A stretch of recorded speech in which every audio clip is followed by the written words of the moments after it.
Check out Joe, he's a Reddit bro, likes to edit posts, and he starts to gloat when he gets the most of votes or likes. Yeah, he's really hyped, really psyched, cause the crowd is really tight and the work is really light. His training plan is the first thing your eyes see, cause he got more follows than my boy Eric Dicey. Opinions on Magnus, Hans, and Karyakin. Who cheated who, which engine did he hacking? He got blocked by Short, ignored by Dvorak, but he can't be wrong. He scored a like from Truong. He's got lightning attacks on GM blunders and gaffes. True, not over the board, it's only the other chap. Still his 7-year plan ensures the last laugh. Distractions detract from any actual actions. Excuses are useless, he rues his inaction. Awaits satisfaction, the status of Magnus. He bought 50 books and opened up 10. Fools ought to read Psalms, not my system. He's got 30 alt accounts on every site around. Chessable courses keep looking cheaper by the pound. He got 22 databases and 36 engines, 25 chess sets, and a massive clock collection. He bought merch from Gotham,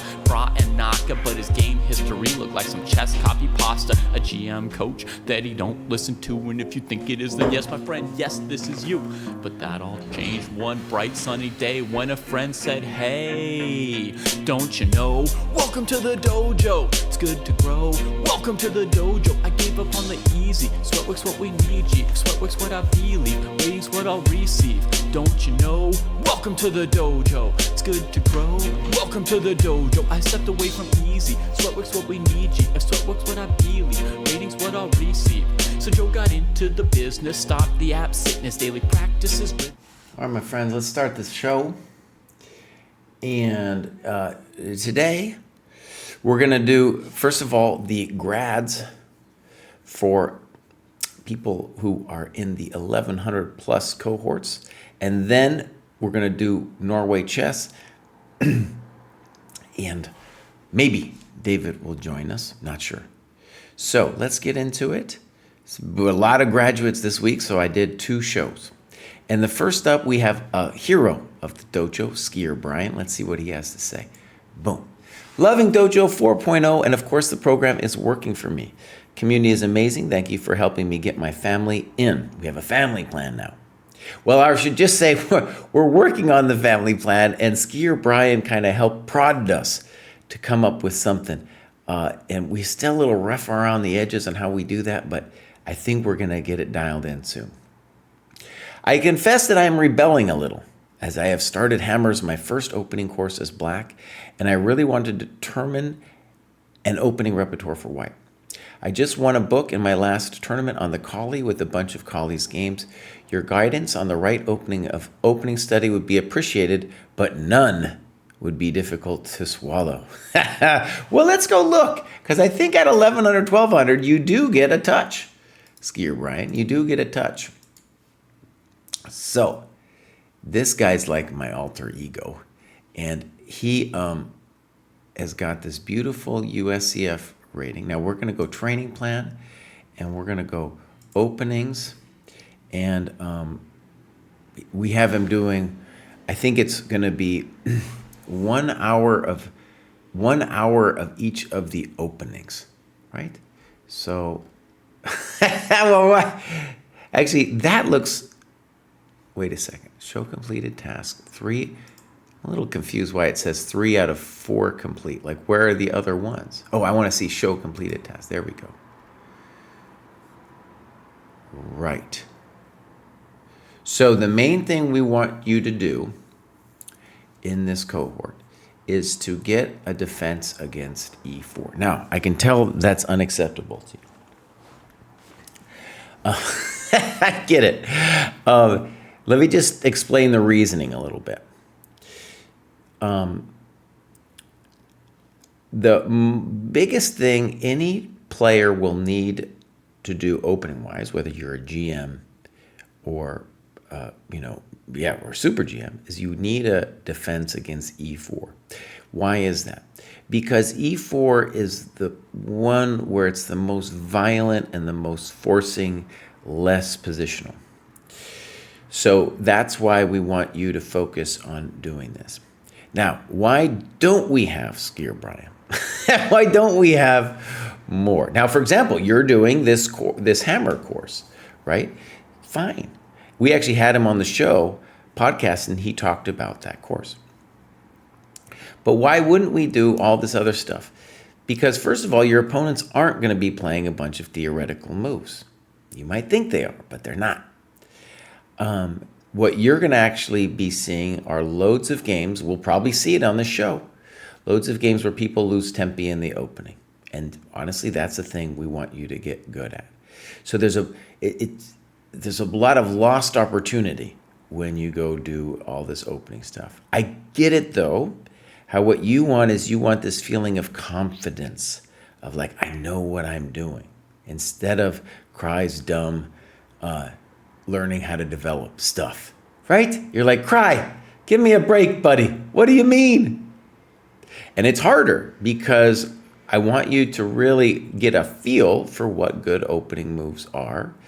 And that's far more important than any of this opening stuff, though you are allowed now to get a defense to e4. Notice, though, we're not having you do a bunch of work here. We just have 1 hour of building response and 1 hour of sparring, and you've already done that, of the building response. Well, Marble, it depends on what level you are, but in general, if you go to the Dojo Training Program, it will tell you what to do. Like, for example, Skier Brian, you've got a great start on these maiden twos. Oh, man. You've got a great start in this read logical chess move by move. Great. Forget about the openings for a while. Do that, and you're going to graduate. And then when you graduate, to 1200, that carrot, more opening study will be waiting for you. All right, let's look. I think he's got moms and dads, I'm going to guess. Boston. Yeah, there we go. 50 plus, 130 dudes. I'm in that one too. So let's check out a game with Skier Brian. By the way, let's just observe Skier Brian is really crushing it since November, right?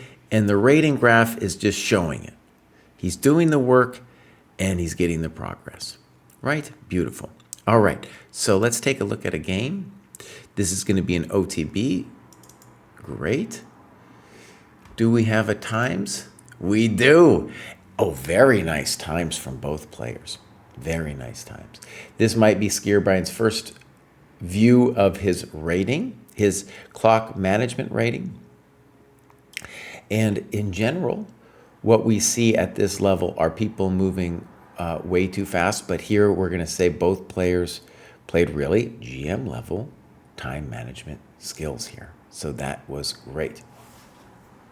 Okay. So let's take a look. All right. Fine. Interesting, you say black is better here. Hard to imagine. Hard to imagine. C3, bishop d7, a little weird. Good. A6, a little weird. Bishop e2. Bishop e2 is fine. I like bishop d3 better just because it looks more active. C takes. I don't like it. C takes. Now, why don't I like it, by the way? Because it gives you this beautiful square for knight c3. By the way, can we just say something, Skier Brian?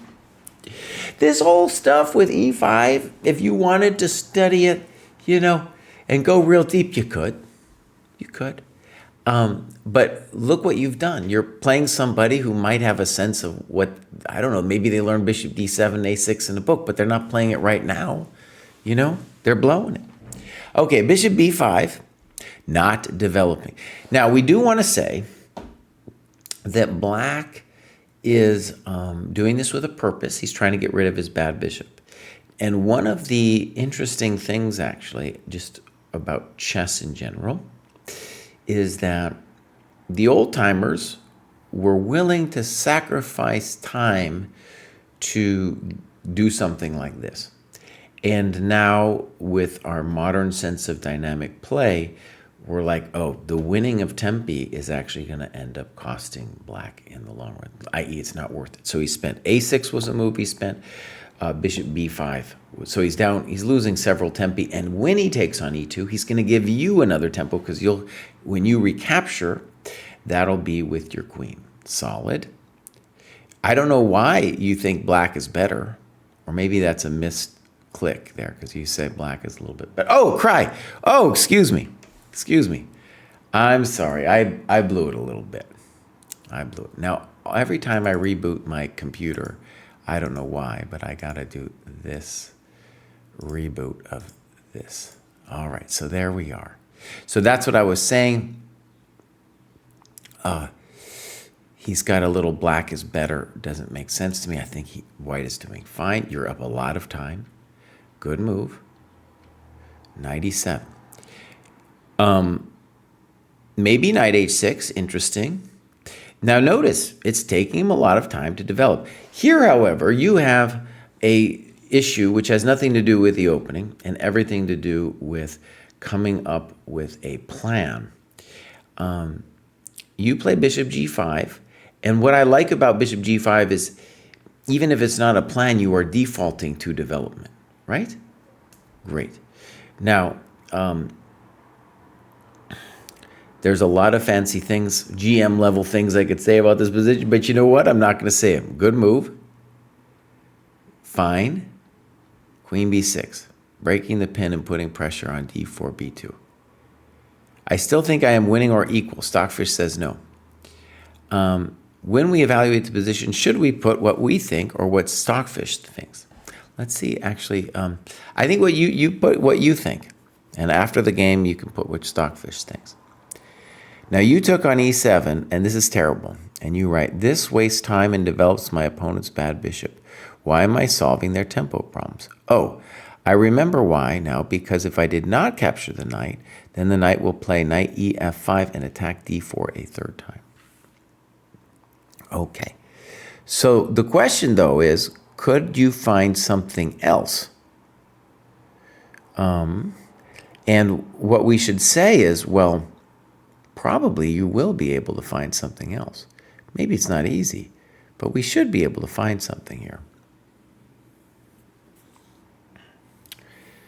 Okay.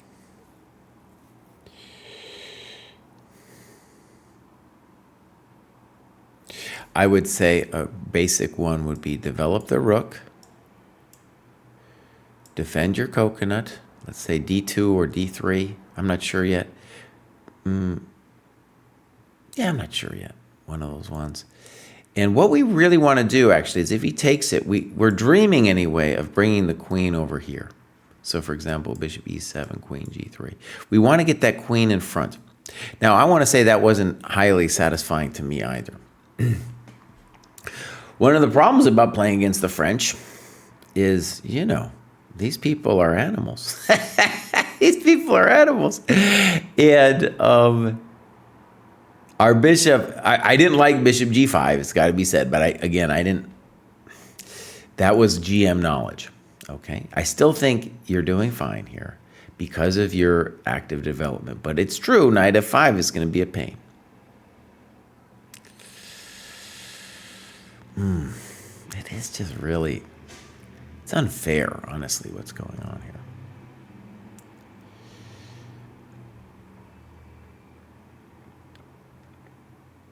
That's unfair.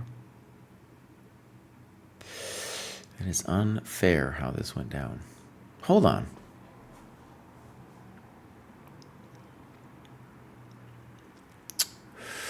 Unfair.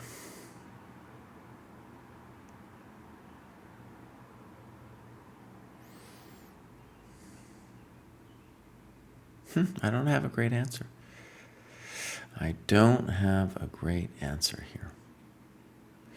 Okay, so let's see what happened. Boom, boom. You call this equal. Here, I'd rather be black because that bishop on e7 is so strong. Okay, good. Here. Here. Okay, you're building. Let's play knight e2 now. Good move. Queen b6. Now, the challenge in any French position is going to be how can you create drama against the king side. Now, I want to stress, this is some more high-level things, but, and this will be kind of your task, especially when you get more like 1600 to get a grip on what this all, like the standard plans are. So white's pawns are pointing this way, black's pawns are pointing this way. Might sound metaphysical, But what usually that tells us is that white needs to attack the king side and black wants to attack the queen side. So let's see if you came up with an idea. Knight g3, knight a5, fine. You took once. I don't know, giving him the c file freaks me out. And then you played knight d2, which is slow. But I understand why you did it. And now we're in a little trouble. Rook c1, snip. He's a little bit better. Okay. Rook c2. Okay. Queen b3. Now we need a good move. h3. I don't know if he was threatening anything, but all right. Here, and now we're in a little grief. First of all, your opponent's playing great. I love what your opponent's doing. And you talk about queen d3 and cd, but that's not happy. No one's happy about that because he'll take on b2 and all those variations. So you fell apart. Now, by the way, Hammer in his course, one of the things he said on our podcast that actually applies here is that if you are going to learn an opening against e4, you want to do something like the Caro or the French because it's a little bit easier to understand. And black, I thought, played this very well. Yeah. So things went bad, and I'll give you my GM sense of the position in a little bit. We are truly falling apart here. Your opponent played great, dude. Played great. Okay, maybe this is a higher, feels like a higher rated opponent that you're facing in an OTB tournament. Okay, so let's go back and just to show you how beautiful chess is.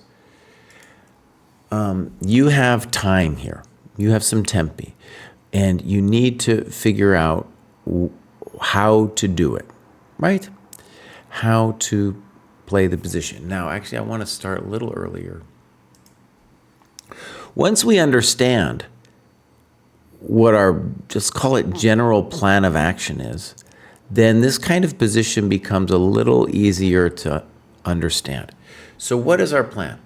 Now we know that we have to make drama over here, and we need to consolidate the d4 point. I am certain there are many ways to play the position, but what I think here that appeals to me is knight c3. We are never afraid of bishop b4 because we want to trade this thing off anyway. Let's say he takes. We'll take. Your move wasn't terrible, but why am I doing this? Because I want to control this, and I want to have my knight able to go attack the king side. Okay? I don't know. Knight c6, and now I'm going to make a move you're not going to like. But I just want to show you what GM level think it is. Boom. What are we doing? We're playing on our side of the board. Is it freaky because you're not castling? Yeah. Okay.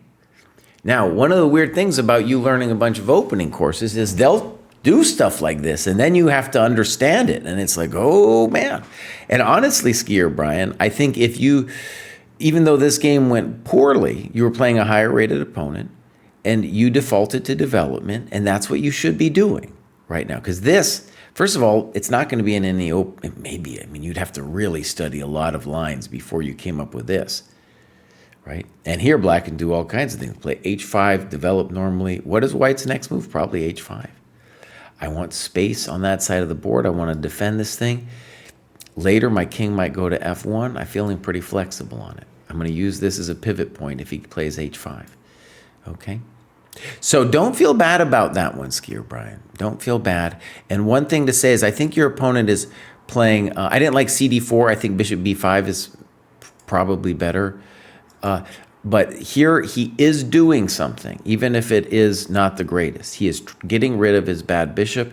And if we don't do something with the time that we're given, the tempi, then he will slowly become better, as happens in this game. So don't feel bad about that one. And don't worry about the openings. As you can see, that I know that this bishop d7, a6 thing exists. I've played the French for years, but I haven't looked at this. I don't have any memorized lines. I just have a sense of what's happening in the position. And you get that from analyzing your games, studying master games, and not really from studying openings. Okay, spiel is over, Kraai. Let's move on. Congratulations, Brian Smith. Next up, we have MPN. I got to go back to the grad show. MPN says, have played chess on and off for a while. Just start out with the dojo, looking forward to improve with the program. Beautiful. So let's give MPN a follow. Just started. A lot of times people just start and they don't have anything much with games and stuff or activity, but he does have a game for us. So this is a 30 plus 30. Let me just check one thing here. So he's an 1100, 1200. If I go games and analysis, and I go play. So 30 plus 30 is still okay for where he's at. Great. That's what I thought. You'd think I'd memorize that by now, what our standard time controls are, but sometimes I'm not the sharpest tool in the shed. All right, first let's see if we got some time. Look at this. We're going to show the time graph. Boom. Here, okay, I want to just, this little minor apology. This is a dojo apology. First to skier Brian, because I didn't show his time graph. And second of all, one little glitch we have with our time rating is for the faster time controls, we don't have the rating set up yet. I don't know why, okay? I don't know why, but I have asked Jack about it, and I think he's on it. But you can see, in general, that both of these players did a fine job with their time management. Okay, boom. So, let's get into it. Is this all right? Yeah, looks fine. Now, boom, boom, boom, boom. B4, a little weird. Fine. By the way, here's a great example of not needing to, or you shouldn't be studying openings. As long as you make principled moves here, you're going to be fine. Good. B5. Now you can do a variety of things. To my mind, A6 makes a lot of sense. What are you trying to do with A6? You're trying to develop your rook. You could do other things. D5's fine. Okay. Okay. All right. Here, maybe AB followed by rook A1. Fine. A little weird. And bishop A3. Bishop A3, why is that incorrect? Because he's not developing. Right? We're going to see that a lot at this level. So we don't want to take, because that develops one of his pieces, so maybe queen E7. Rook A3, a little weird. AB. AB, rook A3, knight A3, queen A5. Good. Now, technically, you're developing the knight to A3, but that knight's a chump. He's not going anywhere. Bishop D7 is a little weird. Why? Because your knight might want to use that D7 square. What would be the move that you know you have to make here? It would be castles. Good. Notice, so now what I really want you to see is that you have failed to feel the pain of this knight. Because honestly, we want to be doing that kind of thing first. All right, 94. C3 is a very weird move that no one understands. C4 makes sense. And you're saying it prevents him from castling? Nah, I doubt it. I bet he could castle. Well, maybe he can't. Maybe he can't, Jesse. Take it easy, bud. All right, but C3 isn't it. That's not it. Boom. This one I don't know. Because now we have a weak pawn on B7. Snip, snop, snook. You did fix your knight. Castles. Rook A8, good. D3, maybe unnecessary from him. And now 91, terrible move. I was very happy when he played this move as I felt this connected his rook from entering the game, absolutely, and gave me time to get my pieces to better squares and create threats. Right, So what should his, first of all, D3 was a poor move. What would he need to do? Rook B1. You don't have to think about that. That's just where the guy's going, right? That's where we're going. Okay, so D3, and this is a horrendo move. Oh my gosh. Queen B6. Now, I want to admit, I'm not sure I understand Queen B6.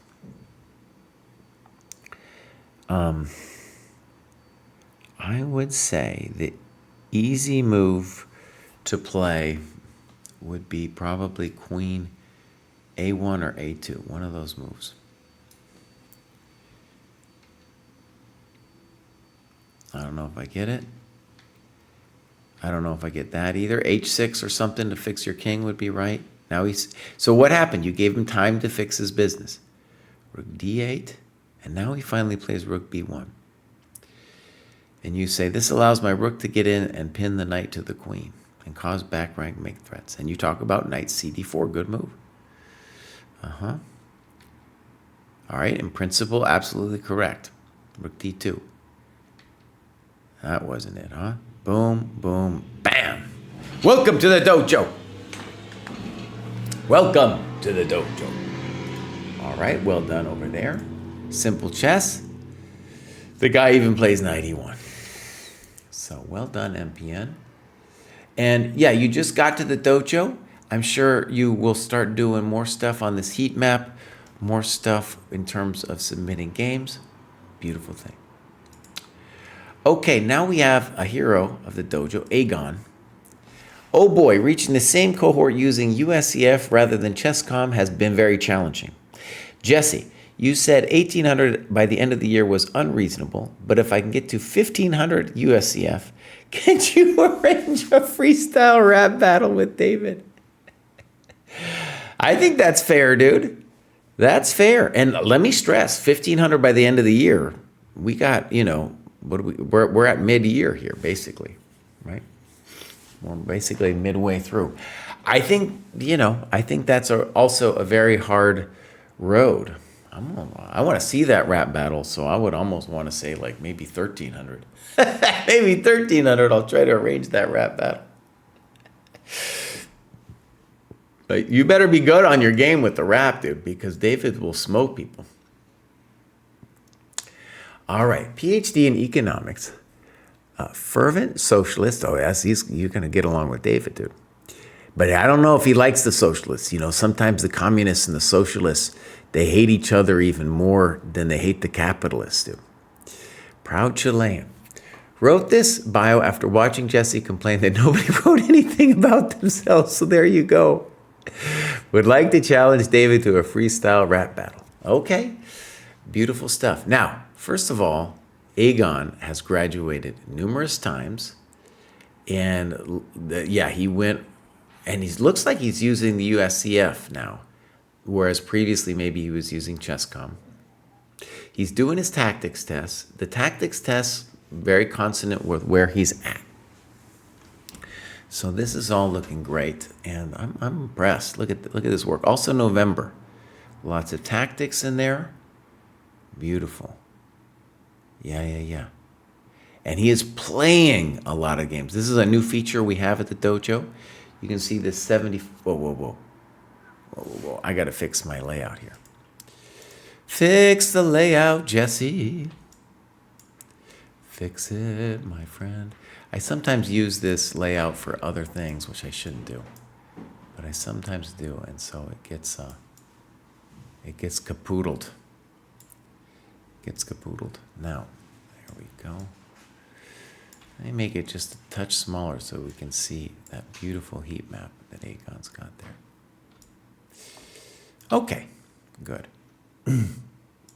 As you can see, the man is working, and you can see his beautiful picture there. Okay, so he's doing great. 523 points of change, slaying it. All right, so maybe we'll get a socialist club. Maybe we get a socialist or a communist club. All right, here we go. Games. Now, I'd kind of like to do the 90-30 because that looks longer. These also look like they are, well, we'll see. Maybe this is an OTB game. Do we have a time graph? No. So a grief is, I say this all the time, it's nice to manually put in your times if you're doing the OTB. It can feel like a lot of work, especially during the game, but even during the game, I believe it will help you have a sense of what's going on. Okay, game review. All right, this is a proper tournament. Okay, all right, boom. Fine. It's fine. But white needs to be aware that we just fixed the bishop on c8. Bishop f5. Now, I think this is questionable because of queen b3. Touching two coconuts at the same time. At least I'm not sure how it's going to go down after that. Bishop f4. c6, good move. Knight f6, fine. Bishop b4. I think this might have been an inaccuracy, question mark. White is trying to contest the e6 square with his pieces. I think you mean e5. So trading the dark square bishop seems sensible. However, this is white's bad bishop, correct? And you talk about bishop d6. Now, one of the things we can say about this position is that a key problem in the position for white is getting the bishop out. And you've done that. You've also, because you've achieved both c6 and bishop f5, meaning that you can always meet queen b3 with queen b6. Okay. Excuse me. So you're doing fine. He might have to play bishop d3 himself because your bishop on f5 is strong. Now, I have sympathy for not wanting to play bishop d6, and bishop e7 is a totally fine move. The problem with bishop b4 is you never want to ever take that thing because that's your good bishop, and that's his worst piece because this knight is dominated by this pawn. All right, we snip. Good. Okay. And now moment of truth. And you took it. And you say, I think this was the right call. Although I'm giving up the bishop pair, white's recapture generates a weak c-pawn, which now I would want to pressure. Okay.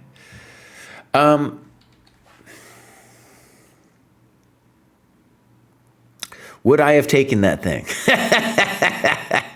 I wouldn't want to. I wouldn't want to. But it is true that we're losing a lot of time and coordination when we play bishop e7. So, okay, let's call it equal. I think queen takes, I would rather be white, okay? But all right, let's look at pawn takes. b5, interesting move. This was probably a mistake. I was afraid of knight e4, c4. Now, we gotta say knight e4, c4. He's better. He's a little better. So the question becomes, he might be, by the way, I think he might be better anyway in this position. Not dramatically better. Now you wanted to do knight e4, c4 here. But it's got to be said, if you take back with the pawn, maybe you should take back with the queen, honestly. But if you take back with the pawn, this guy's just permanently so weak. And, you know, h3 is a good default move for white. And there's no counterplay. And he's going to wiggle you. He's going to wiggle you in here. Okay, so b5, a4, a6, rook a2. Your b5 move, honestly, it's at least a challenge for the guy. a4, a6, rook a2. And then you say knight e4 was probably a mistake. Knight b6 definitely is nice because it clarifies the situation for you. I'm not even sure. Yeah, it's an interesting position. I'm not sure how this was supposed to go down. You could still play knight b6, by the way. It's just that now we got to do this nasty thing. Okay. And now you play queen h4. Here I was playing hope chess. I didn't see that the queen can move to c8 and defend the pawn, and that there is no rook a6. Very good. I thought the pawn would fall and calculated that giving up the exchange was better than 3 pawns. And one thing we should say is, I don't know exactly what's going on in this position, but White has got a real question mark on his hands, because if he allows you to attain that, then you're at least okay. And of course, you could have gotten this whole version a lot better if you'd played, as you noted, knight b6 on that move earlier. So queen h4 feels a little bit right, like you've getting maybe a little tired or something. You know, you're just like, screw it, I want to kill this guy. g3. I don't know about g3. Maybe g3, but now he's given his bishop a problem. Okay, queen f6. And then you're falling to knight d7. Got it.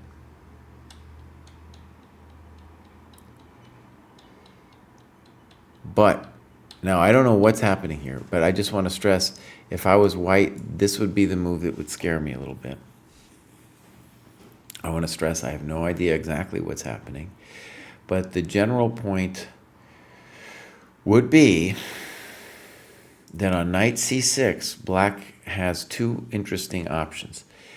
Maybe 3. Knight f2 followed by queen h2, and then also g5, saying that the bishop isn't going to have any great squares to go to. Bishop e5, we have f6, and we're covering all the others. We could go to b8, but that would be its own weird thing. And then the third option would be knight b6.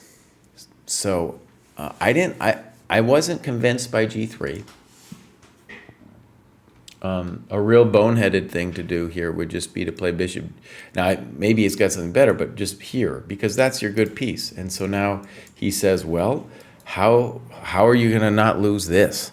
Rook a6 next. You know, that would be the boomer GM way to play. Okay, here we go. Queen f6. Now we fall for this bad news. And now we're toast. e4, good move. Actually, I mean, it's in principle good, but rook a6 seems cleaner to keep your knight out. Well, maybe you could play queen c8 then. Okay. Nice move. Oh, he's busting you up pretty good. Oh, but he blew it. I even called him busting it up. I was like, it's the right idea, but uh-oh. Okay. Now, are you still in trouble? Probably. Probably. You talk about, yeah, it's rough here. So this, though, isn't going to work, right? Because the bishop's stronger than the knight and all those other stories. And now we're done, I guess. Okay, so that was a really good annotation. Yeah, that was a very good annotation. And one thing we should say is you're getting an first exposure to what we call the Carlsbad structure, right?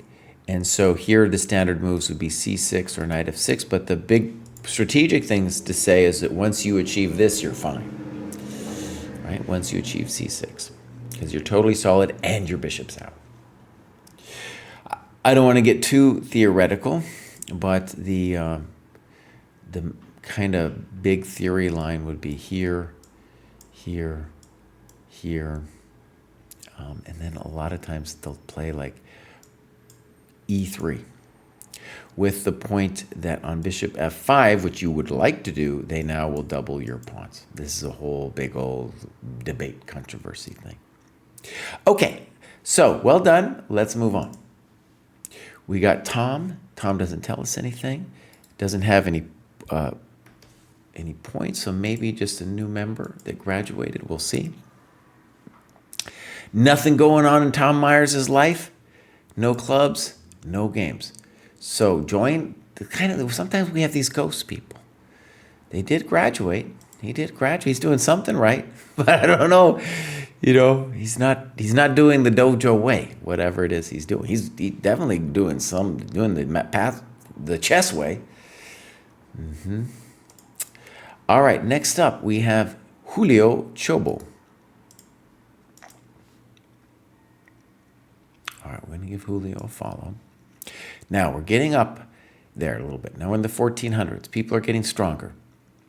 Julio's done a little bit of tactics work. Joined way back in 23, but we're going to guess was inactive for a while. Maybe just recently came back a little bit. So, tactics rating kind of commensurate with where he is. Clubs, no. Games, we got 1. Okay, so this is a 45. And basically, Julio, we want you to come back, buddy. We want you to come back.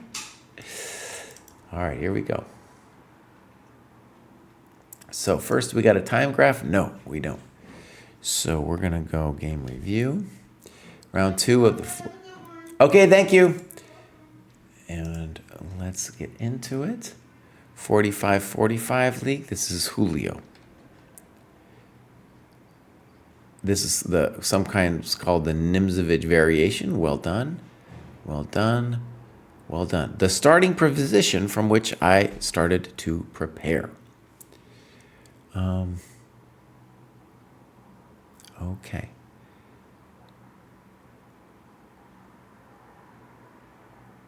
Right, so he did a lot of prep and his opponent ended up doing something different. Now, it looks like he knew what this, I don't know. But he was still prepared for this pawn sack thing. So either he knew his opponent was going to maybe play this, I don't know. But he's very prepared here. Boom, boom, boom. Right here, I was out of book, which shows a lack of understanding and opening preparation. I don't know. He's playing some weird stuff, dude. He's playing some weird stuff. Are you to blame that he's playing weird stuff? I don't think so. Bishop b5 is very controversial for an obvious reason.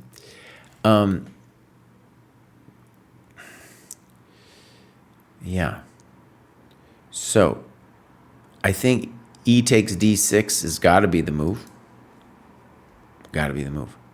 Now, bishop b5, and let's just see what's going on with queen a5 here. What is incredible is that it took more than 6 minutes that I took more than 6 minutes on bishop b5 and didn't do a simple checks, captures, and threats verification. Right after it, I spotted queen a5 immediately and despair. So, goal for the next classical game, always double check. Now, one of the things that gives me despair is you've done all this amazing opening prep. I mean, this Nimzovich line of the Sicilian is truly an odd animal. It is not something that we regularly see. So, and also this pawn sack thing that he did. So you've done all this amazing prep, and then you fall for this. It's kind of like confirming a lot of my prejudices of like you're doing the wrong thing, right? You're doing the wrong thing. Also, if we had the times, then it would be great for us to see kind of like, you know, what's going on. Now, I think you're lost after queen a5.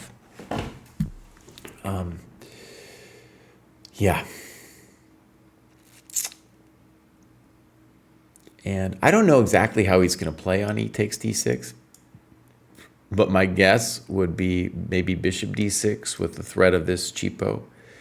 And, you know, to claim that he's got a little bit, let's stress little bit of play for the pawn.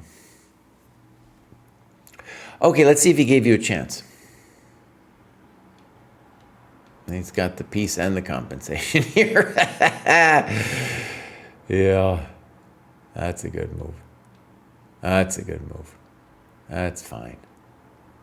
That's fine. Bishop c2, huh? Desperado, but wait, what happened? a4. Okay, so he says a4, great move. Now,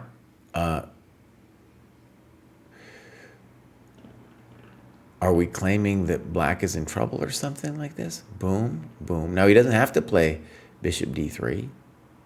He's up a piece. He's up a piece, man. What are we doing here? I don't understand any of this. So,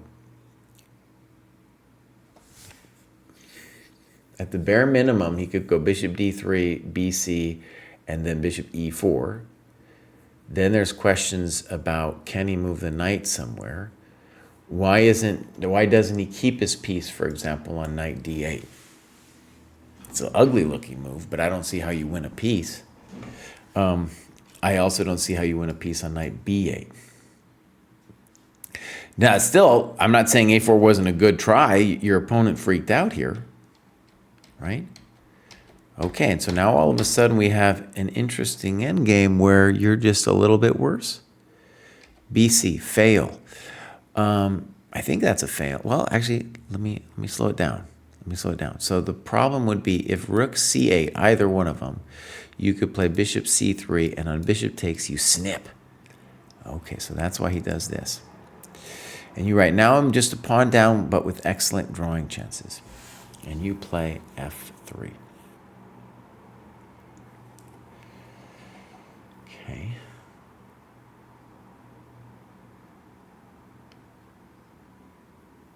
Just looking. All right. Rook b8. That looks superficial to me. Bishop c3. Good move.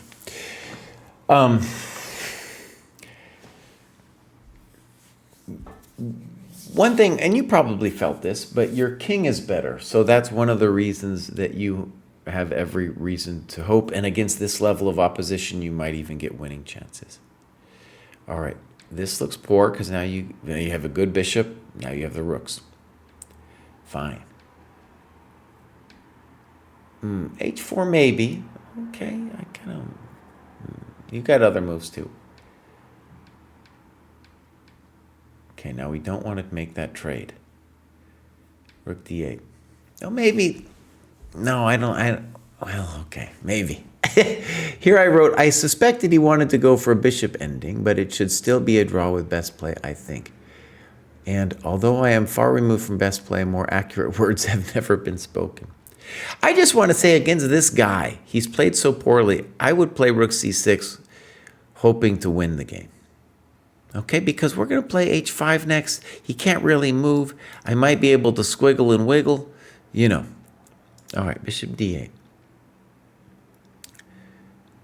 Now, in general, that's the wrong square for the pawn. He wants to put his pawns on the light squares. So g6 looks much better to me. Good move. Good move. Okay, and now probably king d5. Good move. g6. All right.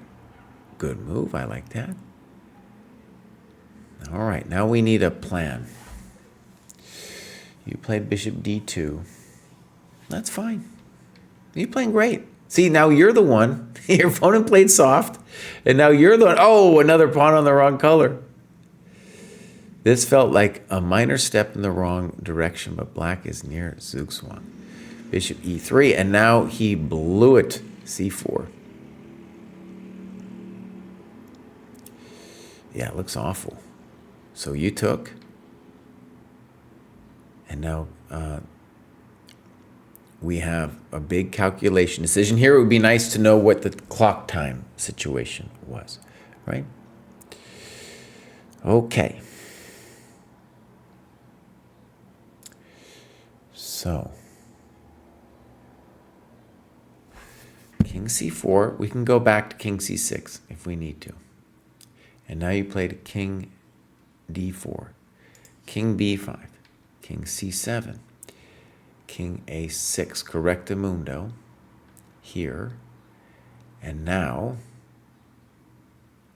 you have king a7 and b3. Yeah, it's very fancy. And also h6 is a move that we'd want to consider.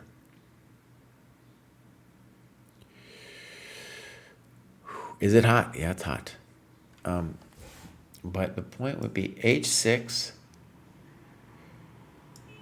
king c5, B3, and we should be winning this bad boy.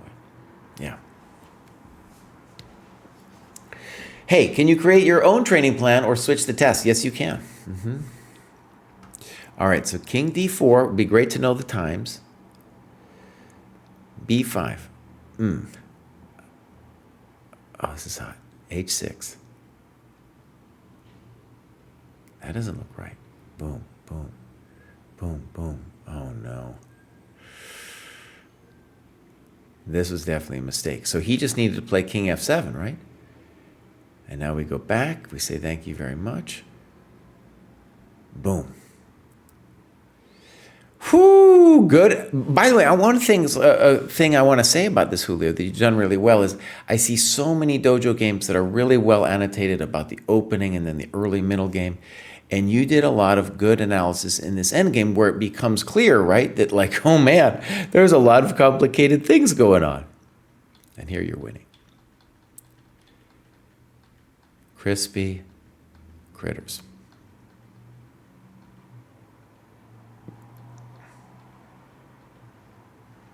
Yeah.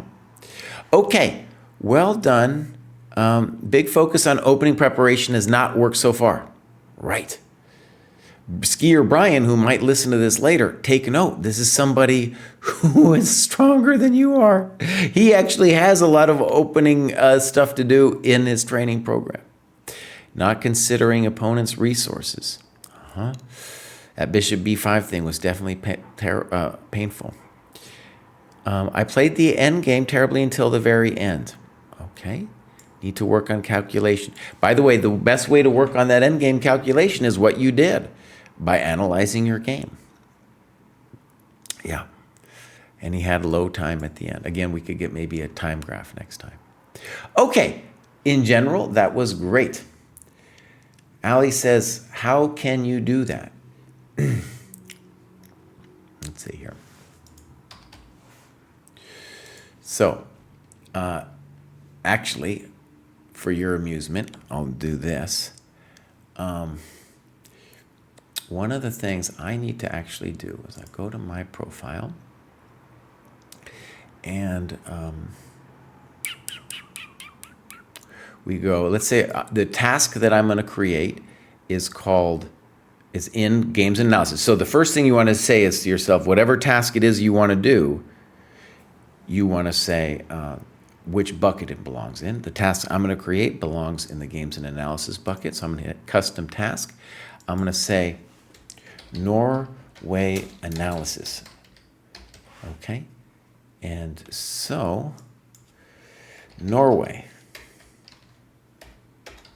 It's a big tournament that's going on. We did some analysis, me and David, yesterday. And so I'll say update progress, and I want to say 5:28, and I did about 2 hours there yesterday. And I say update. I don't have this option. Is that only for premium members? Yeah. There's, and I'll say, Ali, it's worth it, buddy. It's worth it, bud. There's so much that you get with the premium. Okay, great. Let's go back. Boom. And we'll say this is Julio. And now we have Tackman Jones. But you know what? I'm going to go get myself a coffee. Why? Because I deserve it. And we'll be right back.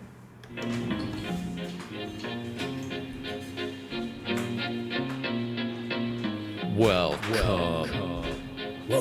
to the dojo. Check out Joe, he's a Reddit bro, likes to edit posts, and he starts to gloat when he gets the most of votes or likes. Yeah, he's really hyped, really psyched, cause the crowd is really tight and the work is really light. His training plan is the first thing your eyes see, cause he got more follows than my boy Eric Geisy. Opinions on Magnus, Hans, and Karyakin, who cheated who, which engine That did he is hacking. He got blocked by Short, ignored by Dvorak, but he can't be wrong. He scored a like from Truong. He's got lightning attacks on GM blunders and gaffes. True not over the board, it's only the other chat. Still his 7-year plan ensures the last laugh. Distractions detract from any actual actions. Excuses are useless, he rues his inaction. Awaits satisfaction, the status of Magnus. He bought 50 books and opened up 10. Fools ought to read Psalms, not my system. He's got 30 alt accounts on every site around. Chessable courses keep looking cheaper by the pound. He got 22 databases and 36 engines, 25 chess sets, and a massive clock collection. He bought merch from Gotham,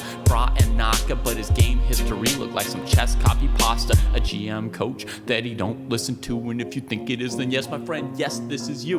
But that all changed one bright sunny day when a friend said, hey, don't you know?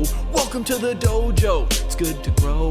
Welcome to the dojo, I gave up on the easy. Sweatwork's what we need, G. Sweatwork's what I believe, ratings what I'll receive. Don't you know? Welcome to the dojo, it's good to grow. Welcome to the dojo, I stepped away from easy. Sweatwork's what we need, G. If sweatwork's what I believe, ratings what I'll receive. So Joe got into the business, stopped the app sickness, daily practice his rhythm, he even upped his fitness. He found sparring cathartic, postmortems charming. With the plus equal minus, he was armed for elo farming. With notepad and pen, he built up calluses, escape rating paralysis with lengthy game analysis. With sensei direction, he sold his collection. Read one classic and that was fantastic. Now he locked to the spot where they checking off boxes. Young prodigies and some wily old foxes. 3.5 points per box, that's shocking progress. Goal nearing, cohort cheering, Joe doesn't hear it. He's monotasking, no relaxing, concentration maxing. One book, one board, one set, one thought. Work will work, will work, work, never stop. One book, one board, one set, one thought. Work will work, will work, work, never stop. Now occasionally he peeps the world of the tweet and laughs when he sees the player that he used to be. Blank face staring, complex plans comparing while he's dojo training. Hours a day playing out positions, transpositions, and growing his board vision. Transition from poser to player, focus without a care. He leaves them complaining in his dust, staying with their week-old ratings. Blast past his week-old rating, each week's a new occasion. He never takes vacation, the work is entertaining, the growth he's maintaining. And now Joe is explaining, hey, don't you know? Welcome to the dojo, it's good to grow. Welcome to the dojo, I gave up on the easy. Sweatwork's what we need, G. If sweatwork's what I believe, ratings what I'll receive. Don't you know? Welcome to the dojo, it's good to grow. Welcome to the dojo, I gave up on the easy. Sweatwork's what we need, G. If sweatwork's what I believe, ratings what I'll receive. Welcome to the dojo. Welcome to the dojo.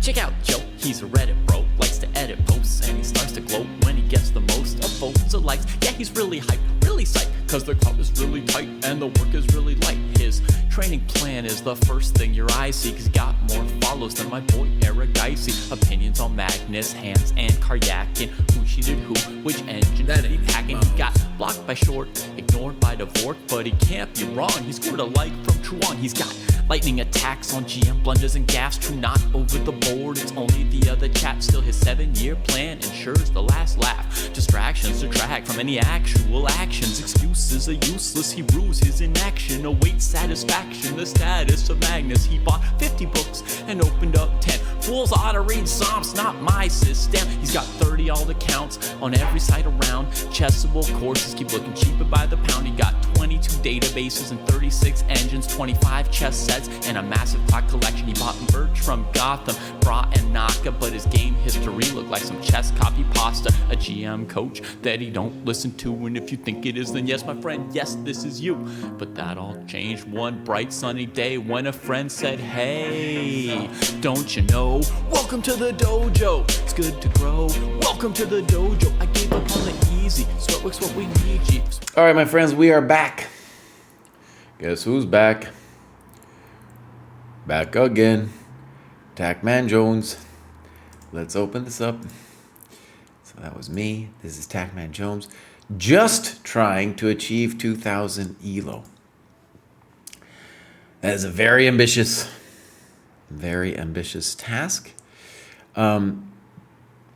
joined at the end of last year. We hasn't done a bunch over here. Got a reasonable tactics rating. Very good tactics rating. But that was just one checkmate test. So, Tackman Jones, maybe you got your own program that you're following, but if you want to get 2,000 ELO, it's going to take some work. And I would say, set a different goal first. 2,000 in the back of your mind is cool, but right now, just getting to the next cohort or something, not the easiest thing. All right, here we go.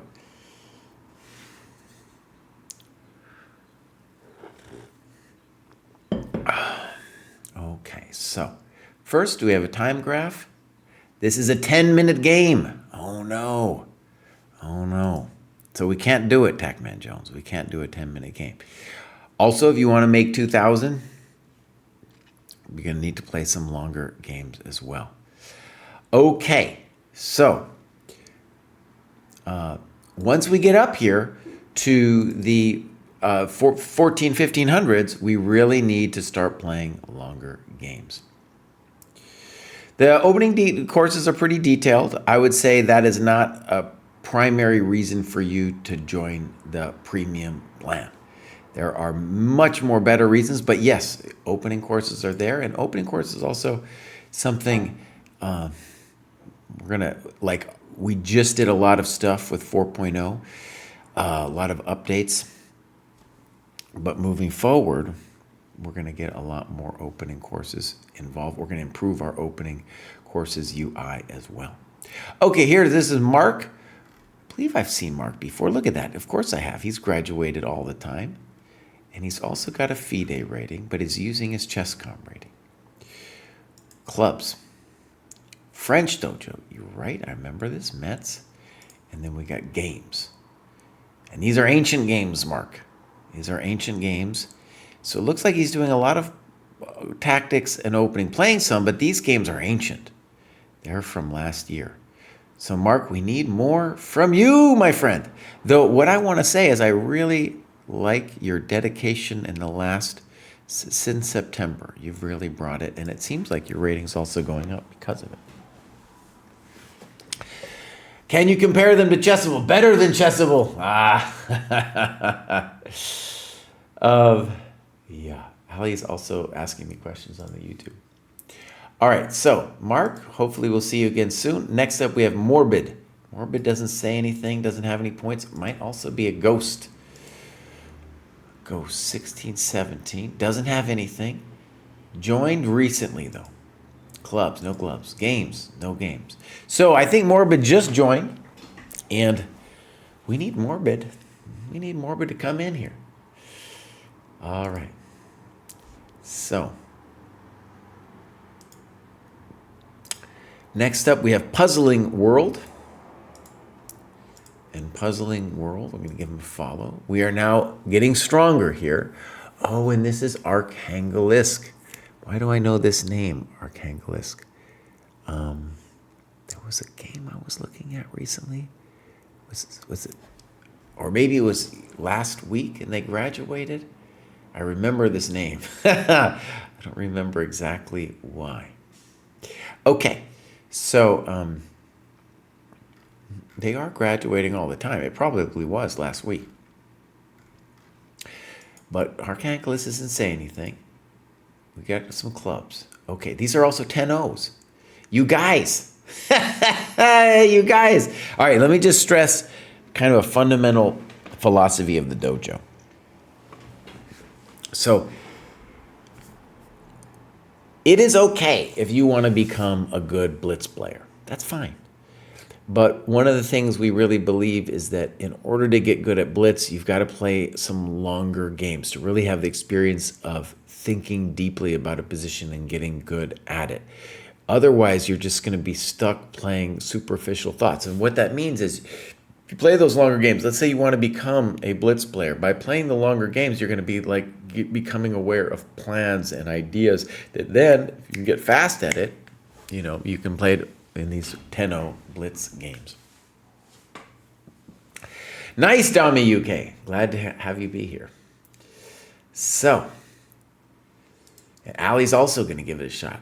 I hope he seems like he's going to be mad at me, though. He's like, oh, Jesse, if it's no good. Wait, but Ali, you should know. We should know, actually. Hold on. Maybe he's already done it. But until June 15th, we have 40% off for the first month. So you need to use code DOJO when you sign up. I should be mentioning that early and often. And he said a cryptic statement like, oh, it'd be worth it if it was half the price. Well, at least for this first month, it is going to be half the price. All right, next up, we have Dragon Warrior. What does Dragon Warrior got to say? Dragon Warrior was doing some of his own tactics a little while ago, and then it's kind of dropped off a little bit. Very close to officially graduating, but he decided it was close enough to 1700. And let's see what we got here. Clubs, steps, Asian, fine. I always tell people from Asia that we want more descriptors in there. Asia's a big place. Different clubs. All right, here we go. Oh, these are ancient games too, and they're fast. Oh, we're seeing a little bit of a pattern in the last couple of graduates.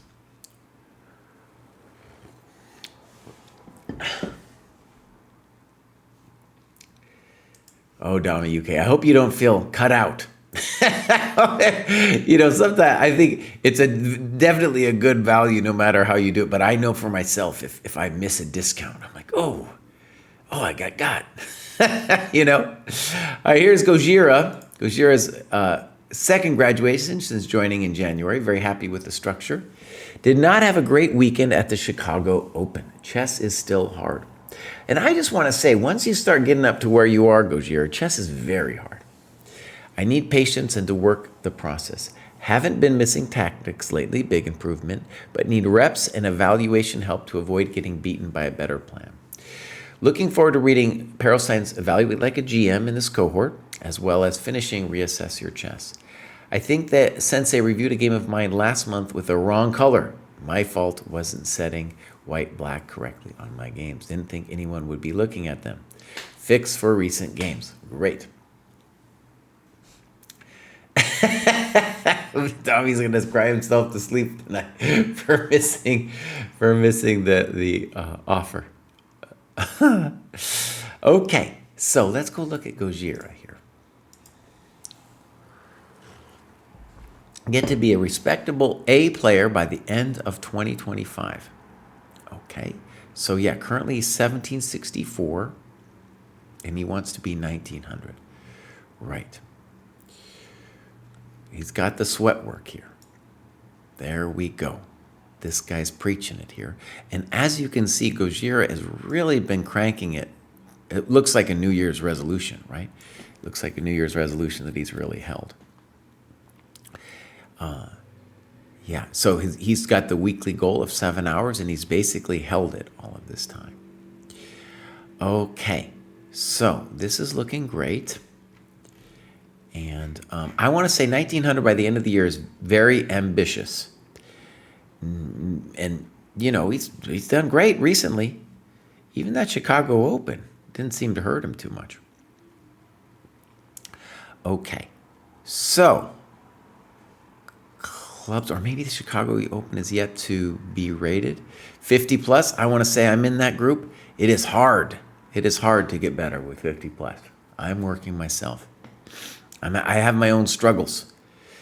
Let's see if Gojira's got a game for us. All right, some strange time controls in here, but let's do this one, 100 plus 0.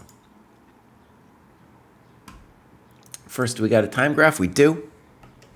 And I believe John is our guy.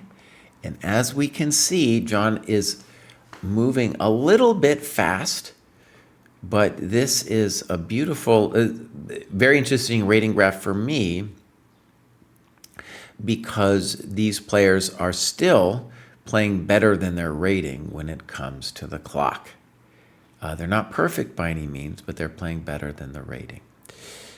We'll critique John's use of time after we get into it. For example, if he's completely winning at this point, then it's not a problem for me that his time graph looks like that. But if he was making impulsive moves, then we're going to yell at him, right? So here we go. Good move so far. Fine. Now, usually we say that c5 is best here. Bishop e3, c5, and I believe it's precisely for this reason. Now, knight c6, and then now you played rook c1. And you're right, I played this the last time we played, looked at it. Knew castles was the right repertoire line. Played this anyway. Paid the price unraveling the move order mistake. Okay, this is going to be interesting. So I just know from experience that castles is the move. And part of the drama for black too is if they play queen a5, the reason bishop e2 is such a... Oh, great. Sorry. I'm gonna just say I'm very sorry. We got to do a couple things, actually. We got to do a couple things.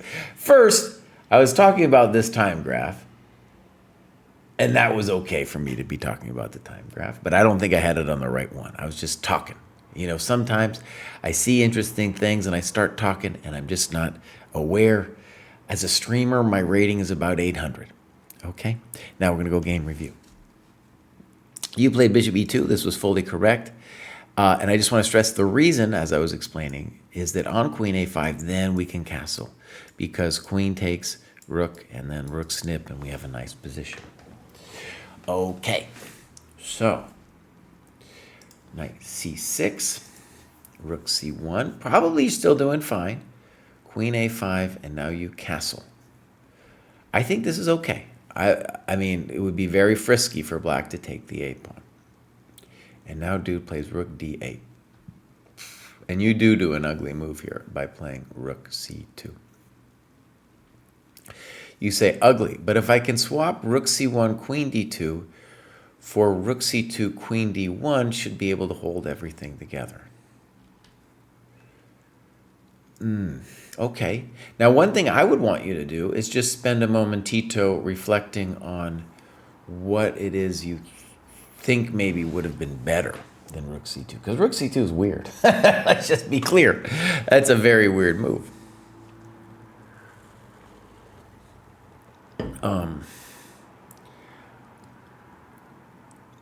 There's a lot actually to think about here.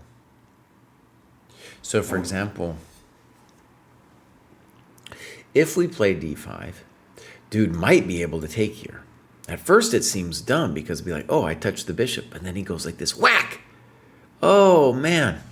And then we can't snip because of that snap. Maybe we then play here, though, and on queen d3, we just take it. And we say, this is a beautiful position. Look at that. Everybody's doing fine. Okay, complicated, right? So d5 would be an option.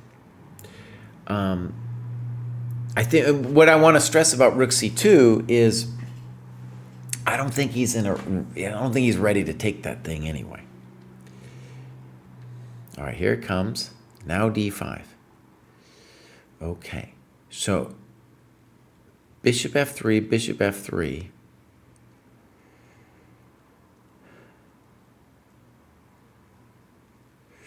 It's hot. Okay, now he plays queen c7, definitely knight e5. Right. Okay, with a very, let's call that a very typical Grunfeldy position. Yeah. Okay. Also, it looks weird, but they like to do this kind of stuff too. Queen a4, you can't take it yet, and then knight a5 after. I don't know. He's hanging the c-pawn. I don't know.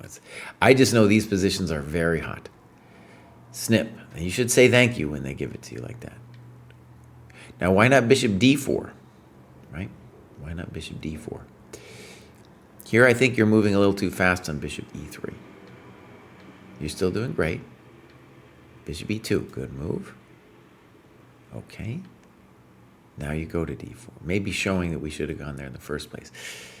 If I was black, I would want to try to find something better than bishop takes d4. That looks wrong. He spent 11 minutes on it. And black, as we saw in the graph, got himself into deep time pressure here. b5. And there's a whole line with A4 that you give.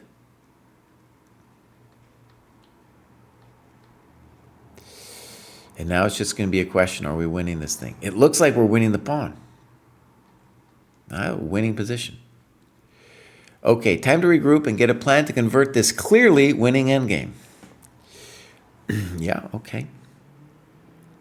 Now, if I was black, I think there's one last chance. I don't know how good of a chance it is. I don't really believe in it. But it would be, could I play E6? With the point that snip and snop, and then I'm threatening this, and then hopefully I'm living through this. Am I really living through it? I don't know. I don't know, but that could be the last hope for black in my mind. Rook B3. Rook A8.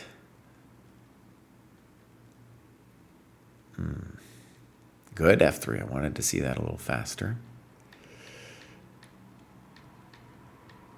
Easy chess now. He's not doing anything. Good, I like the way you're building it. I love the way you're building it. Look at this thing. There we go. There we go. There we go. There we go. Very nice. Okay, so remember what we said about him moving a little too fast? That was beginning around move 20 where he starts moving too fast. And if we just recap, there was a phase where I feel it was mostly easy for him, but this one wasn't easy.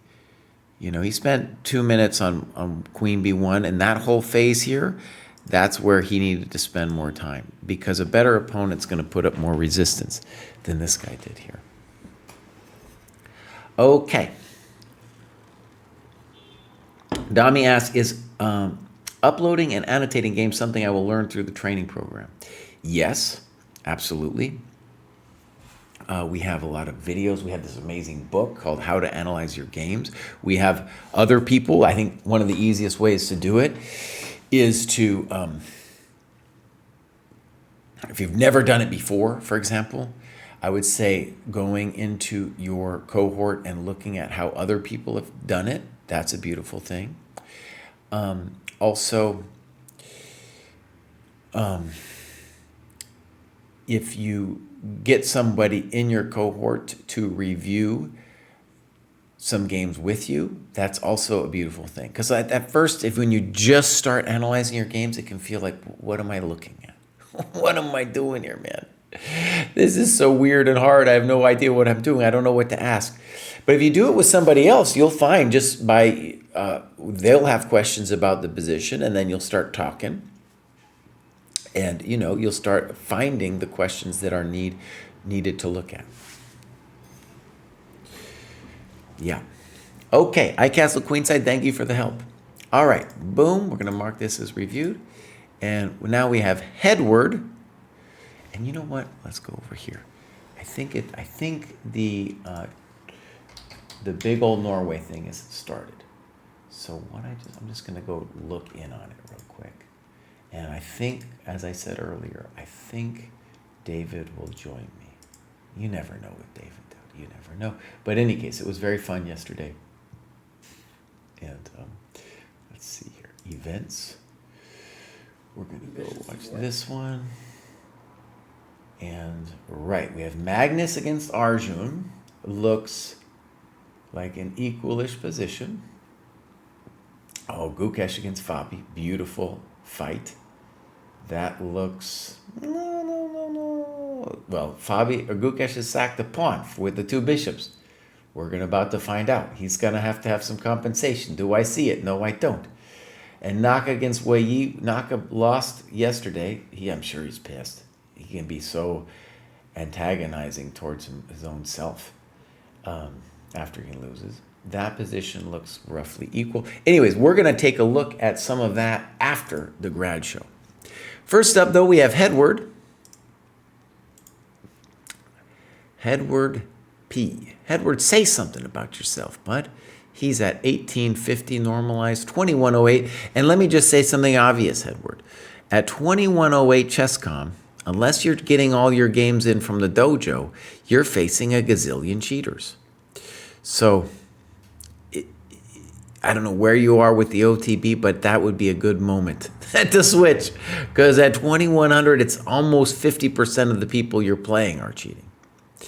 Okay, clubs. European, great. Games, nothing. Edward P., thank you for joining. You joined last year, but you haven't done yet much. It's obvious. We want you to get on this heat map and to play some games. Question. Are previous grad shows available somewhere? I didn't catch my own graduations. Right. They're on YouTube, and also Twitch holds on to the graduations for like the last 2 months. And we are trying to be very diligent to capture all of them, because like if we don't, then they die. And I know we've lost at least some of the grad shows, but we are trying to then catch them all on our channel, which is the ChessDojo Live channel. Okay, great. Let's continue. Next up, we have Marino. Marino's done a little work. Let's see what's going on with Marino. Marino, tell us something about yourself. Done some tactics, played a couple games. Okay, clubs. We got the Dutch dojo. So cool. So cool we have all these dojos. All right, let's see what we got, if we got any games. No games.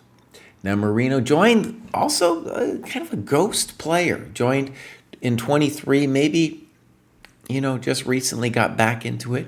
I think a lot of players are coming back because they're like, oh, the dojo was kind of hard for me to follow at the beginning. The website design maybe not so cool, but now it's amazing, right? Maybe we're getting some of those older people back. Marino, anyways, you know what you need to do. You know what you need to do. Next up, we have Misha. For everyone climbing the ladder, remember, it's okay to rise, fall, or be on a plateau as I am. The joy you get out of chess has nothing to do with ratings.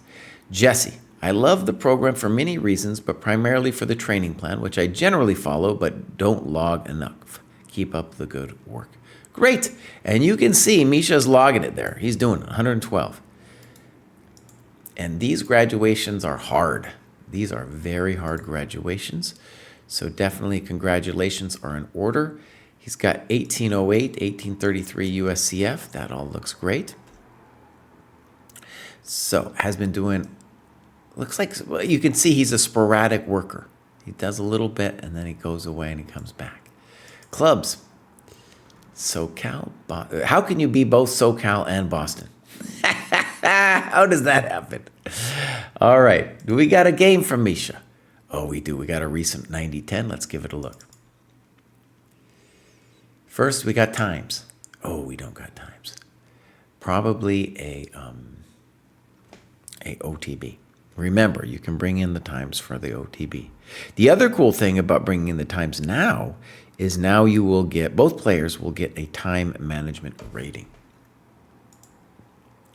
So mark that as reviewed. So here we go. Fine, good, fine. And now you played F3. Now, it's hard for me to believe that F3 could be wrong, but Bishop H6 I know is pretty standard. Okay, but you haven't done anything wrong yet. B5, H4. Explorer says G4, and you say it makes more sense. I still like your move, H5. Here's the move, first move I don't like, Bishop D3. And you write development for the sake of development. There isn't much purpose to this move. Mostly I was thinking that after B4, my light square bishop would be blocked in on F1. Okay, so first of all, the little problem for black with H5 is that now that G5 square is available. So, it doesn't have to be now, but we can really think about doing this kind of thing. I think your default move has to be castles long. Is it scary? It's a little scary, but it's a very dynamic position where you're doing great. The problem with Bishop D3, okay, is it blocks the queen. And it's not needed. A lot of times, too, if you think about it this way, the rook, if it gets involved somehow, which we can actually imagine it getting involved, because at some point after he castles, we're going to be thinking about G4, absolutely, is that the bishop, if the rook's good where it stands, and my knight can do something like knight H3, G5, then the bishop is fine where it is. It's a little anti-intuitive, especially for somebody like me, or if you listen to me because I preach development so much. But it's really important to see that the bishop is developed where it stands. The main reason you have to move the bishop is to connect the rooks. This position, it's not so important, especially if your rook on h1. Well, when you played h4, you have dreams, right? You've got dreams. Chess Amazon, thank you for rating. Maybe that's David in the chat, and he's just lurking until we're done with this. So, all right, knight h3. I think you should take, because if you land on g5, I do think it's scary. Oh, no, what's this, bud? gh3. No. Oh, no. Yeah, rook h3. Now, this was one of the things that I think was a challenge for your position, because I do want you to play knight h3. But I think black, see, it's just something about black. Black's going to need to do either this or this in the near future anyway, right? So, we could castle first. We can wait on that knight h3. I feel like gh is horrendous. One of the main problems, and maybe you can make it even work, okay? All right, let's just give it a chance, Kraai. Just give it a chance, okay? e6, I don't like that move. I don't even understand. f4, fancy. You're going to have to castle anyway, though, aren't you? d5, here he comes. This is his idea. Queen g2, interesting. I think e5, you have a pretty nice initiative. I appreciate queen g2, okay. b4, that might be a good move. And now you sacrifice. You're right, I thought this was okay, but Henry thought it was awful. Yeah. Now you looked at knight e2. Knight a4 also looks kind of plausible. One of the things I want you to see is that black is trying to be very fancy here, but is not respecting their development. So one thing we want to ask is, well, what is going on with e5? Let's say you play knight d7. And here you've got a variety of moves. To me, the most interesting is the very blunt queen g2. Here you have two threats, f5 and at some point bishop g6. Right? That's an interesting position. I don't like what black did with e6 d5. Right? No me liking. Queen g2, b4, probably a good move. E takes, you're sacking your business. I don't know. I don't know. Boom, boom, boom. I assume you're lost here. I don't know. I don't have the answers here. Yeah, finally took that bishop. I was like, how long is it going to take before he takes the bishop? All right, and here we're toast, right? We're going to play on a couple moves just to see if they gave you some kind of chance here. On resigns. Okay. Want to stress has nothing to do with the opening. And bishop d3 was a mistake. This is a mistake. I thought gh3, I came around to it maybe a little bit. But your opponent, look, he gave you this. And after e5, I definitely want to be white. Definitely want to be white. Come on now. What do we mean? Of course I want to be white here, man. Come on. Come on now. Okay. Well done. Good annotations. Next up, we got four more. A lot of these higher rated players are too precious to actually do game reviews. So we might be, sometimes we're done faster than we think over here. So Philip, I am following, which suggests he's graduated before. Right. He's got an amazing tactics rating, but that comes from one checkmate test. Okay. Clubs, nothing. Games. All right, we got a game, but it's two. No, but the time controls are too fast. 2 plus 30 and 30 plus 15. Right. We do need the right time controls. Philip, we want to see you doing this work over here. Joined last year. There's these graduated. These are your graduations.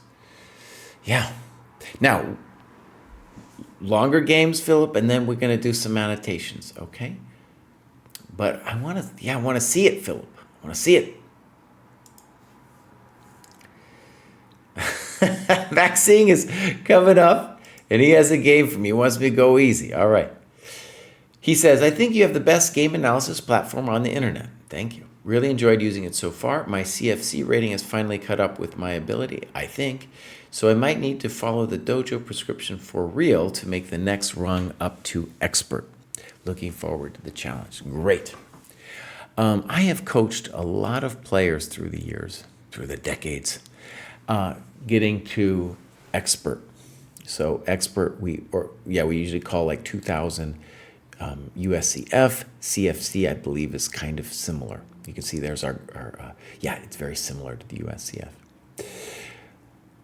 Learned as an adult from John Bartholomew in St. Louis Chess Club lectures and have been playing for about 10 years. The game really got its hook into me after I started playing OTB in 2022. Currently based in Collingwood, Ontario. New father, so sadly there won't be many tournaments in my future. I hear you there. Yeah, I got a similar issue. I feel like I'm able to study some, but it's very hard for me to get away. Very hard.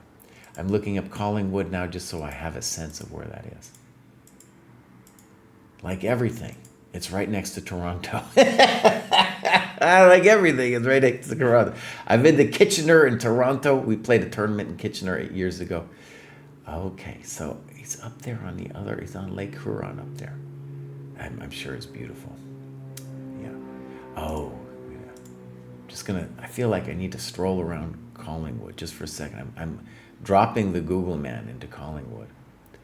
It looks like a beautiful place. I'm sure it's colder than Mickety. But yeah, it looks like a Midwest town. Okay, beautiful stuff. Let's go looking. Got a beautiful tactics rating. That looks beautiful. Okay. And we got clubs. The CFC Dojors, the Toronto Dojors. That's what I want to see. Chess moms and dads. Yeah, you got to have a kid to be in that club, and it looks like he just joined. Right? Looks like he just joined. This is looking a little sporadic, but he's getting it done. Let's look at the game here. I might talk a little bit about the quest for expert. So, first we have a time graph. We do. Let's go hit the time graph. And the first thing that I want you guys to see, especially people in the lower cohorts, okay, is that one of the reasons I really wanted to create this time rating was for people to have a quantified sense of what good time management means, and that when you start moving up in the cohorts, you really start seeing games that look more and more like this, where people are very close to that green line. Okay, so well done. And you'll see I've done some videos that got coming out. Actually, right after this, I need to check in on whether they've come out already. Maybe I could just give it a quick look, actually. Maybe our boys put it up. Nope, they haven't put it up yet. Come on. Anyways, so I just want to say, before we get into this, it's a really amazing thing how predictable it is. So in the earlier cohorts, you will see graphs where they really don't use the time. And here, the higher we get, the more time we're going to use. And this just lets our guy know that he doesn't really have a time problem if most of his games look like this. Okay, here we go. Fine. Fine. Frisky. Following round 2, exactly. Now, is his name really Villain? Kraai, you need to fix it. Whew, that was close. I almost went all the way in. Almost went all the way in without fixing it. Okay. So, let's say the obvious. This is a situation where black is up a million tempi, but white has some center control and the 2 bishops. So, black needs to do something with that time. This is fine, dc4. Snip, snap. Knight f3. Fine. Bishop e2. Little passive, okay?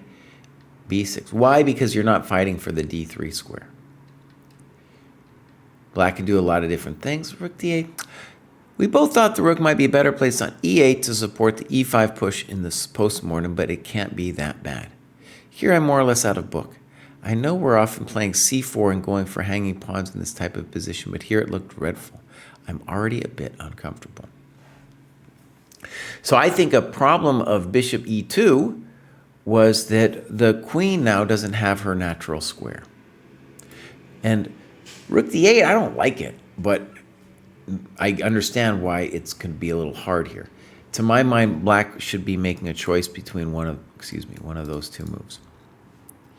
All right, so bishop b2, and you say a pretty major strategic decision. I think your default move could be a4. And the idea is just to give yourself a little space and to make Black wonder if you are going to play a5, right? Okay, bishop b2, knight c6, can't be bad. And now, queen b3, I don't like that move. First big thing of the game.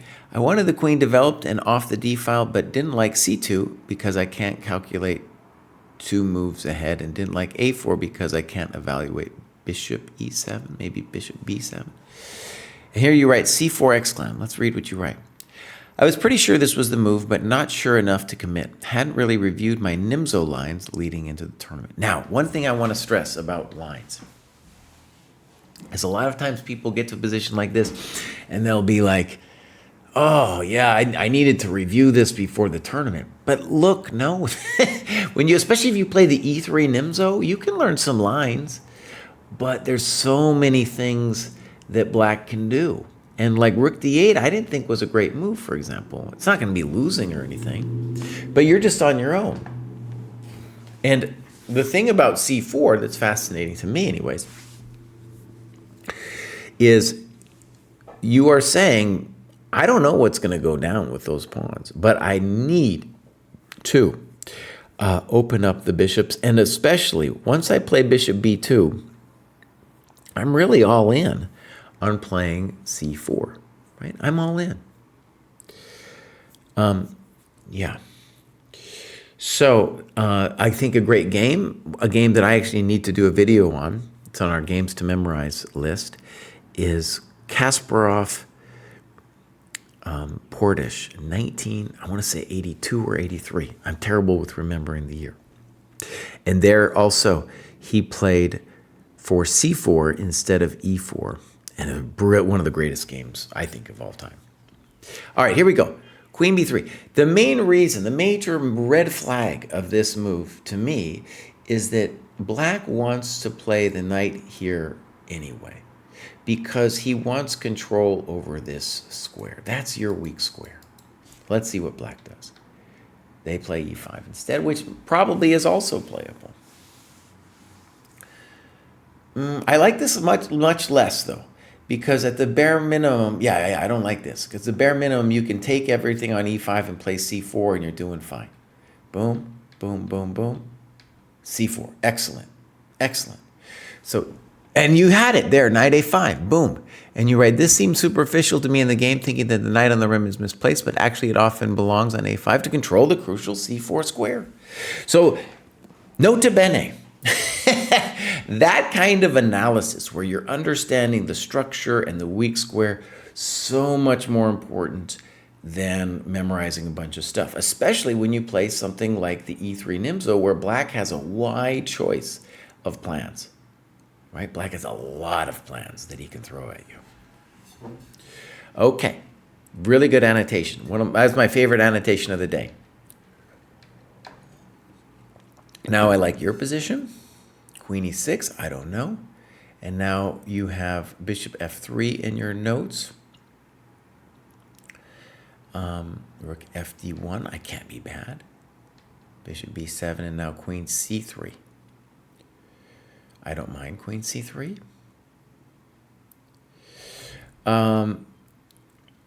Okay, let's just talk a little bit about ideas. Are we going to play f3 anyway? To my mind, we do want to play f3. to blunt the bishop, and conceivably, if we don't have to do it right away, but we can advance e4 someday. We want to put the pawns in the opposite color of our good bishop. And if we're going to play f3, this knight needs to move anyway. It needs to move anyway. So I still like queen c3, but I want to stress, this is also going to be a move later in the future. And then this might not be dumb to have this look over on the b6 pawn. All right, so here we go. Queen c3, knight e8. h3, I don't like it either. And you talk about f3, good move. That's also the kind of move that once you see it and you're like, oh, yeah, that's a nice positional move. The intuition against it, of course, is, oh, I'm weakening my king. But no, f3 is blunting the bishop. And it's important to see that we want to play on the king side eventually, right? It might take us a little bit, but we're going to build an engine of power over there on the king side. Good notes. Queen g6, and now we got to do that. f3 felt loose, but yes, you should have done it. Knight c7, you say this is equal. Nah, I don't think it's equal yet, buddy. You've got the bishops. Now, is it not as good as we wanted? Maybe it's not as good. Okay. So what did you play? You need a good move. Rook d2. Okay. Oh, that isn't it. Why bring your knight to... Yeah, I thought his whole point was to put his knight on e6. Bishop d3, very nice move. Oh, that's a nice one. And now you play queen c2. I think that's okay. Knight g5, and now we have a critical position. You played h4, and you thought knight e4 was impossible. Okay, so... Great. Okay. Now, if you miss knight e4, then h4 is a fine move. I mean, obviously, you spend 10 minutes on it. And this, it is true, a lot of GMs might miss that too. Right? Nice move. Very nice move. Okay. So, now, as we said, we want... Well, now you're just winning, right? Thank you very much. Bishop f5. Bishop g6 also looks great. Bishop c1's weird. Come on, Will. Everybody knows this move is bad, yourself included. It's a little bit weird even trying to imagine what you're trying to do, right? Notice that you were clearly afraid the entire time of playing f3. Okay, take it. Oh. Yeah, queen e4, bud. Wait, what are you saying about queen e4? You're definitely doing great here. You're worried because you're going to lose the pawn, but it's important to stress, even if you do lose the pawn, I still like your position. You got the two bishops. You're rolling. All right, now things are scaring me. Now things are very, very frightening. Mamma mia. Uh-huh. Who knows what's happening? Very fancy moves being played. Very fancy moves. Holy smokies. Look at that, buddy. Woo! All right, that was beautiful. I have to take a quick pause and I'll be right back.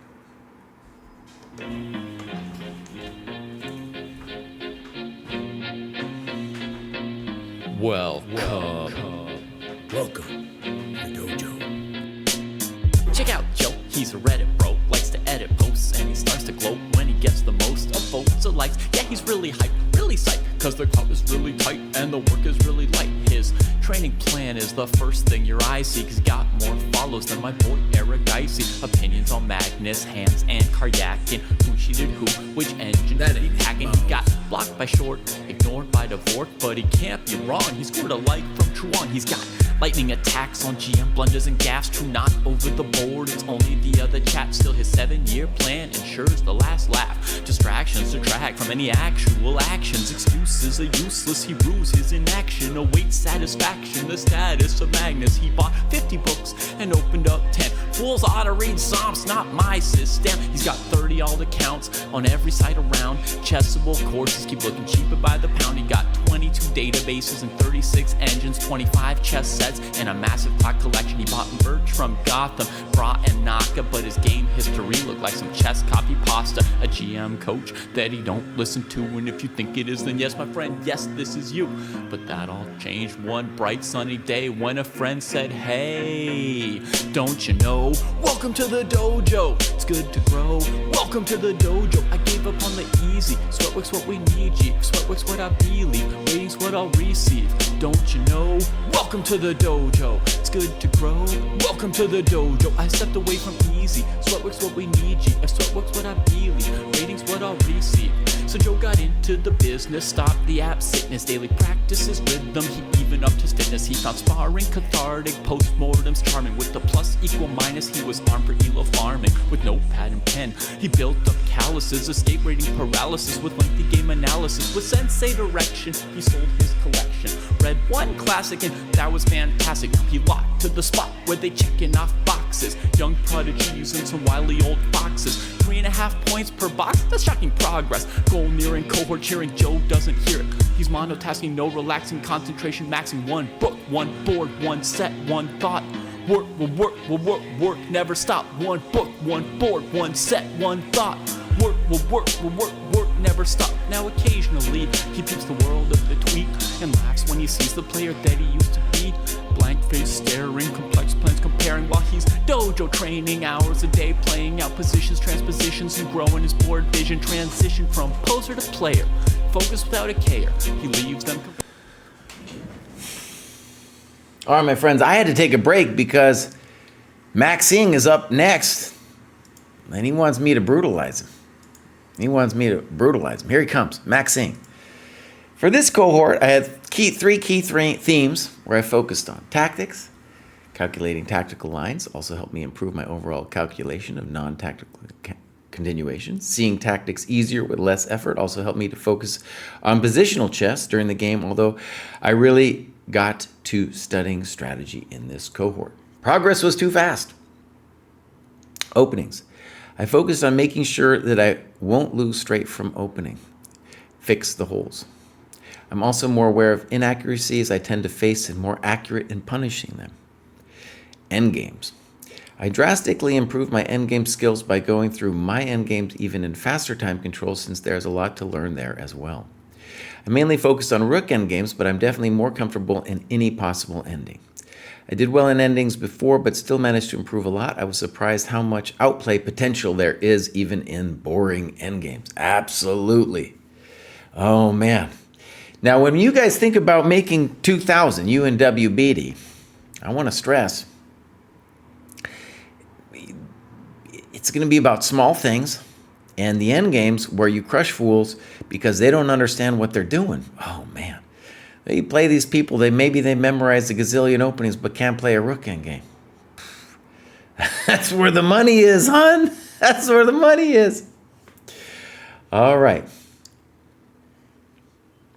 When does the discount work? It works until June 15th. At least that's my memory of it. All right, so let's go look at Max Xing. By the way, Max, if you want me to look at a particular game, I'm happy to do so. He's a software dev. Nice.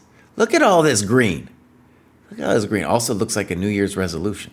He is crushing it over here. Yeah, beautiful stuff. Okay, so clubs, looking good. And now we got games, loads of games. And we got this 60-30. This is all looking pretty normal. Now he is vastly outrating this person, so maybe this is the one we should look at over here.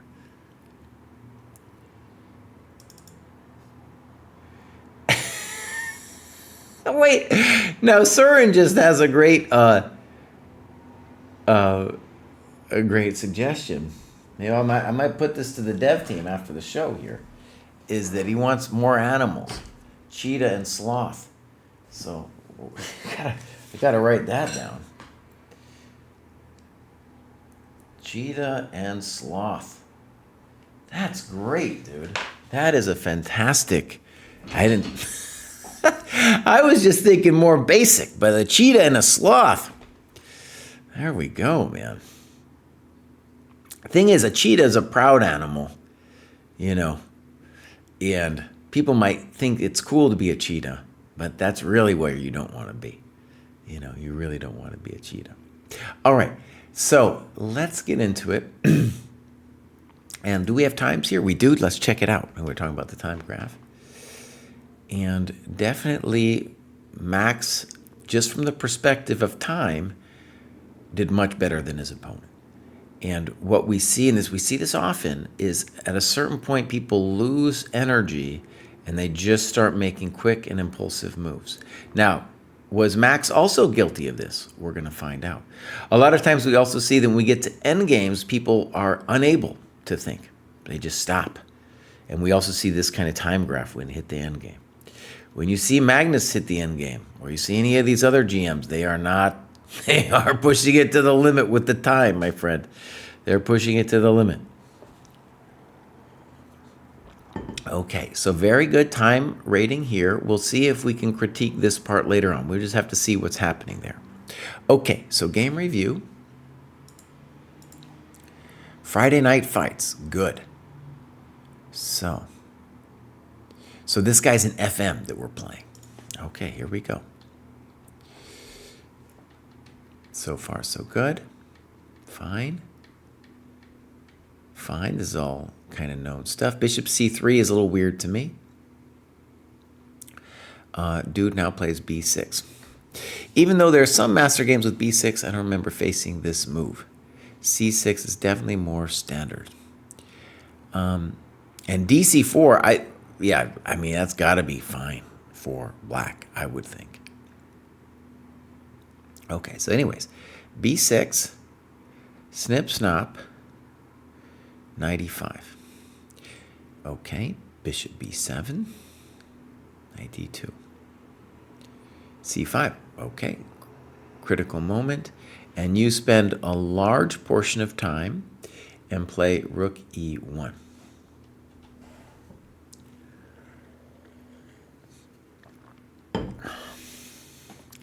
An edit stock is here, and that's Malipa.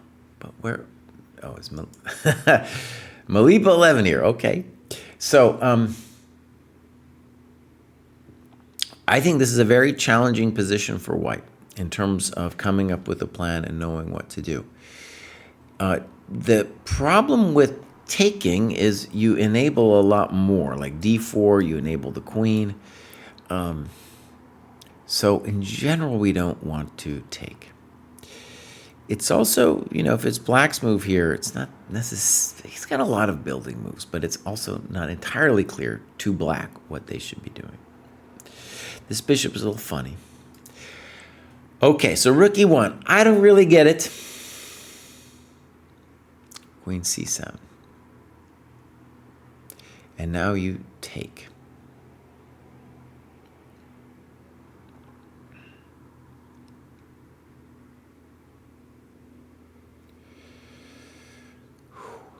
All right, so here we go. Boom.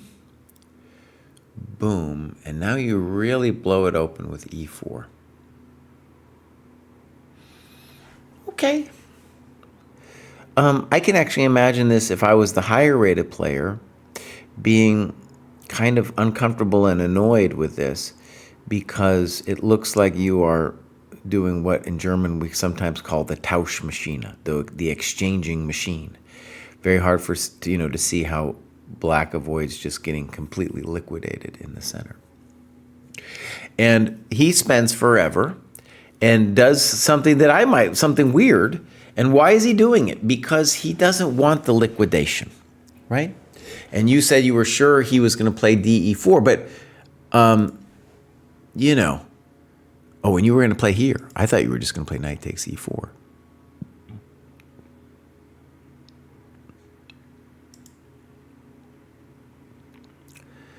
Now, I think you were talking about knight F6 ideas, but I guess you mean bishop takes F6 ideas, right? So wait a second. E4, CD4. This would be the liquidation, I figured. Bishop d4, de7, and now you came up with this interesting thing. Now, he could just play knight e4 if he wants full liquidation, right? So, right? And then it goes pop, pop, pop, and then we're just liquidating. Lumber liquidators, right? Isn't that what we call lumber liquidators? I think so. Maybe you're a touch better. It's obviously hard for me to understand what's going on here. Black should be fine, right? Something like rook a8, I don't know. Okay, so he gets frisky. That's definitely our first candidate move. I think you're better now. And he goes knight e8. He's got a hard road here. Now, you were saying you were expecting knight e4. Yeah. And your analysis goes knight takes, pawn takes, pawn takes, queen takes, or bishop takes, then you just win the pawn, right? So then we see queen takes, rook takes, bishop takes, rook takes, rook takes. Thank you very much. Yeah. So he's blown it. We know why he went to knight e8. He's like, well, now he is going to force you to crack him, though. That would be my take on the situation of what he's trying to do. He's trying to force you to do something violent, and you're going to need a higher skill level to do that violence.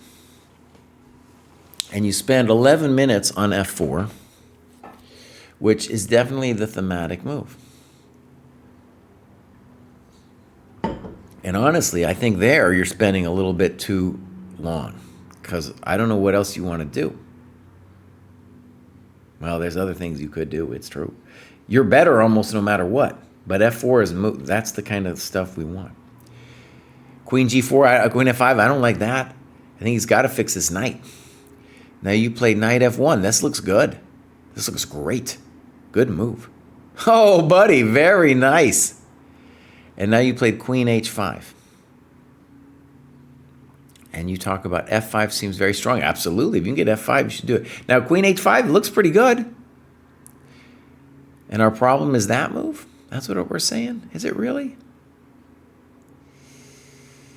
Okay. Now, you played ef6, and I don't like it. Shifting plan from kingside to use the e file and getting my knight to e5 seemed like a correct thing to do. Now, you might still be better, but let's just pause a momentito on this little question here.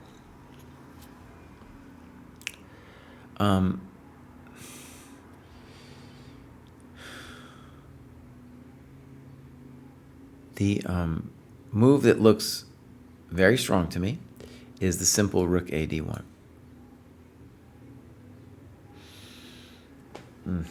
That looks scary.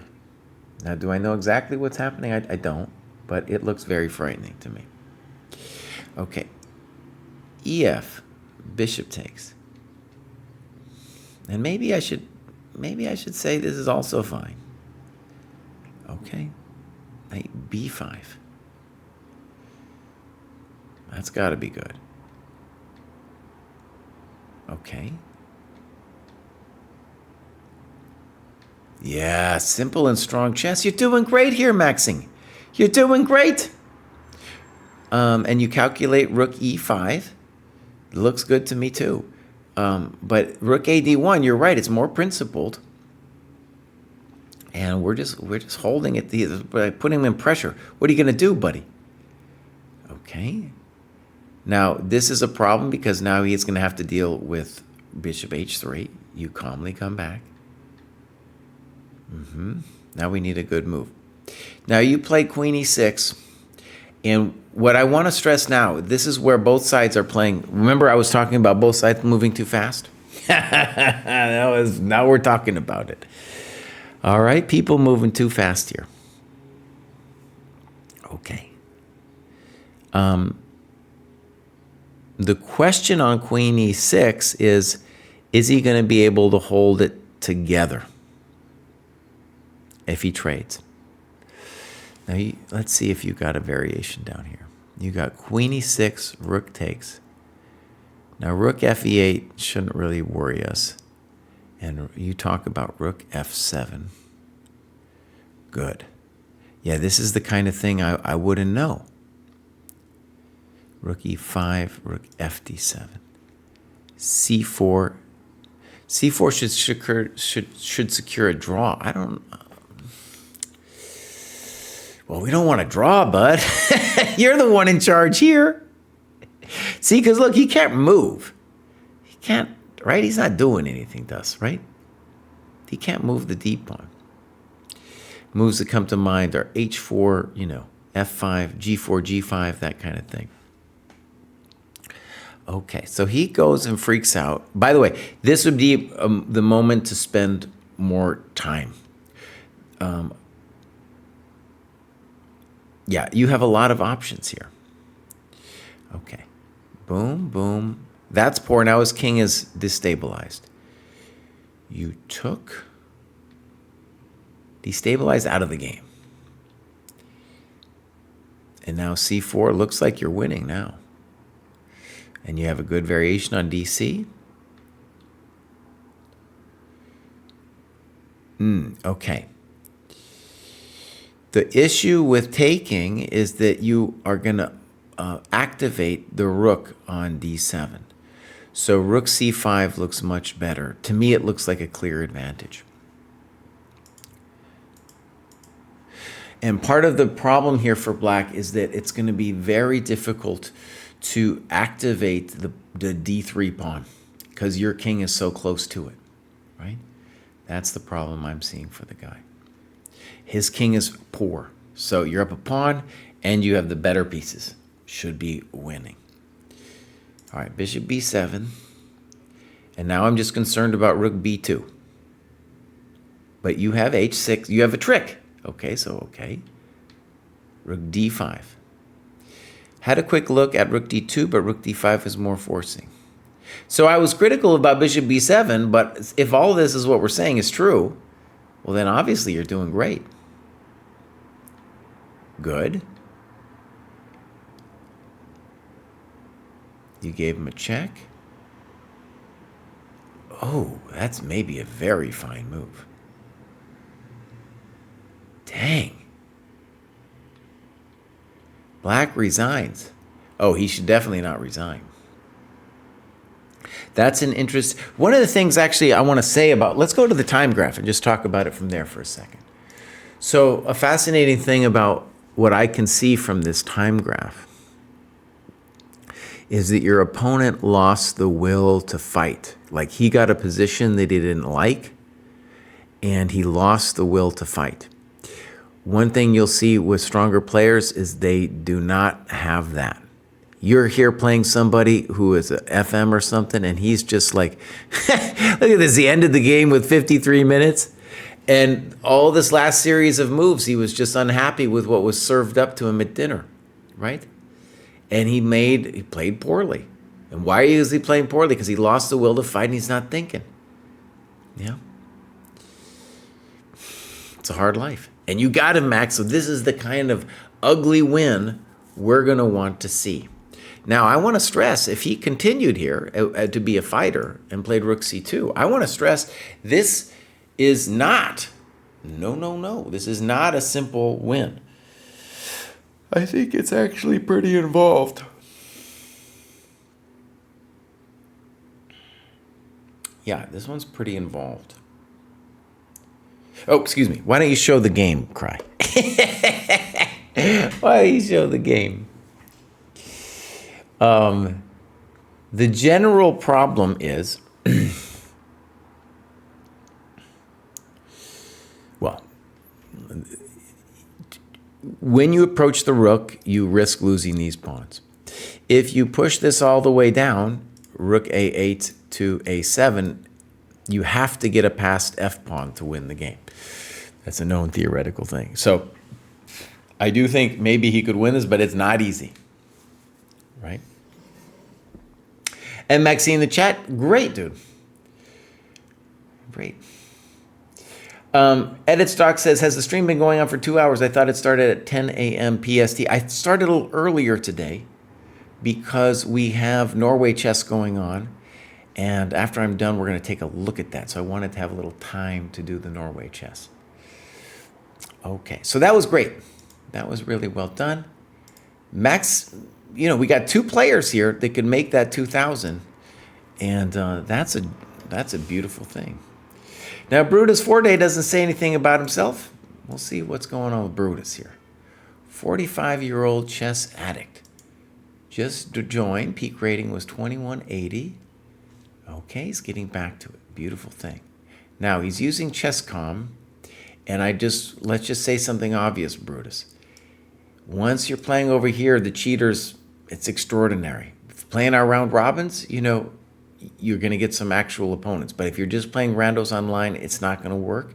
And in general, when we say what we say is over 2,000, we want you playing, it's an OTB situation, right? OTB. Okay, that might be a hard transition for you. I appreciate that. Nothing. Okay, my friends, it's party time. Let's turn it on. What do we need? I think I want to, okay, wait. I'm going to do something fancy here. I'm going to copy this browser, and I'm going to add a new scene, and we're going to call it, what are we going to call it? Commentary. We'll say okay. And we're going to go back. No. Back to this one. Grab that. And then commentary. And this. Actually, no. You just go like this, buddy. Bang. Beautiful. And then we're going to grab this bad boy. We're going to say boom. There, I'm back. And now, I just got to do one simple thing. That is bring in El Norway Chess. We got to focus on a game. Oh, it's hard to choose which one to do. Oh, man, which one, dude? Which one? Oh. Let's do Magnus and Arjun. Okay. So, at the dojo here, we like to concentrate on a specific game. Boom. And we're going to just make it beautiful now.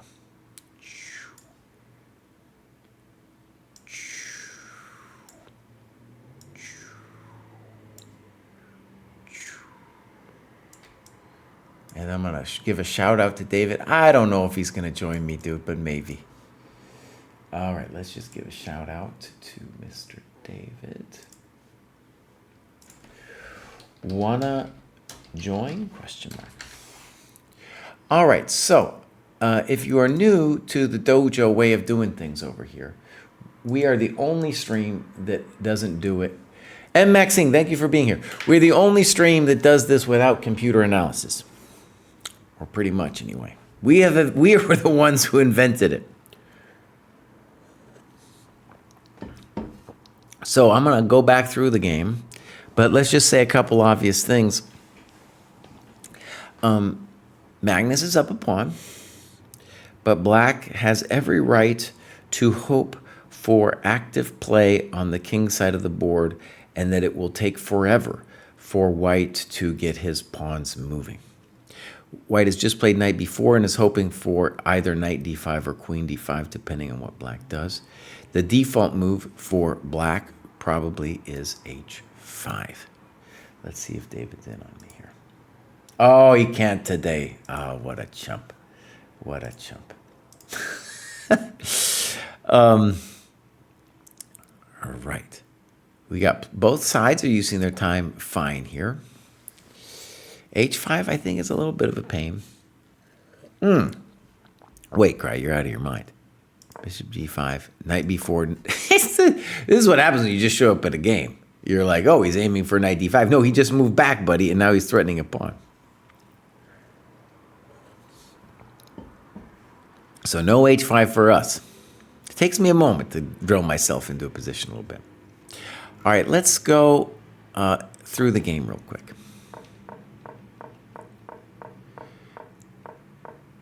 Magnus has been real whiny recently about inability to play just chess. But right here, you can tell by the time usage that they're both just playing chess. So no complaints there, Magnus, that I'm going to accept. C takes, rook takes. Fine. This is always been a kind of fascinating pawn structure for everybody involved. In general, I would rather be black with the pawns, central pawns, but you know, it's a fight. Here's where he's going to sack the pawn here with bishop b7. e5, right.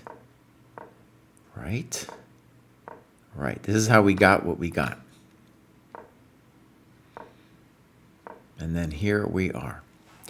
Okay, yeah, so I have no idea what the computer says. I want to believe in black. That black is okay. Let me put it that way. I want to believe that black is okay.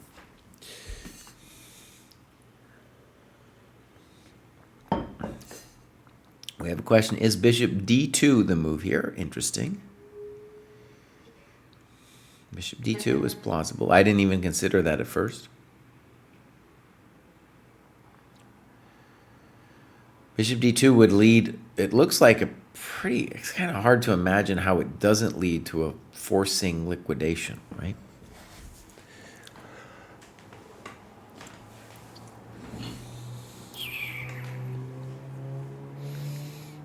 Yeah, that looks reasonable. The other kind of weird thing with this move he played is if we just play rook fe8, does white have anything special at all?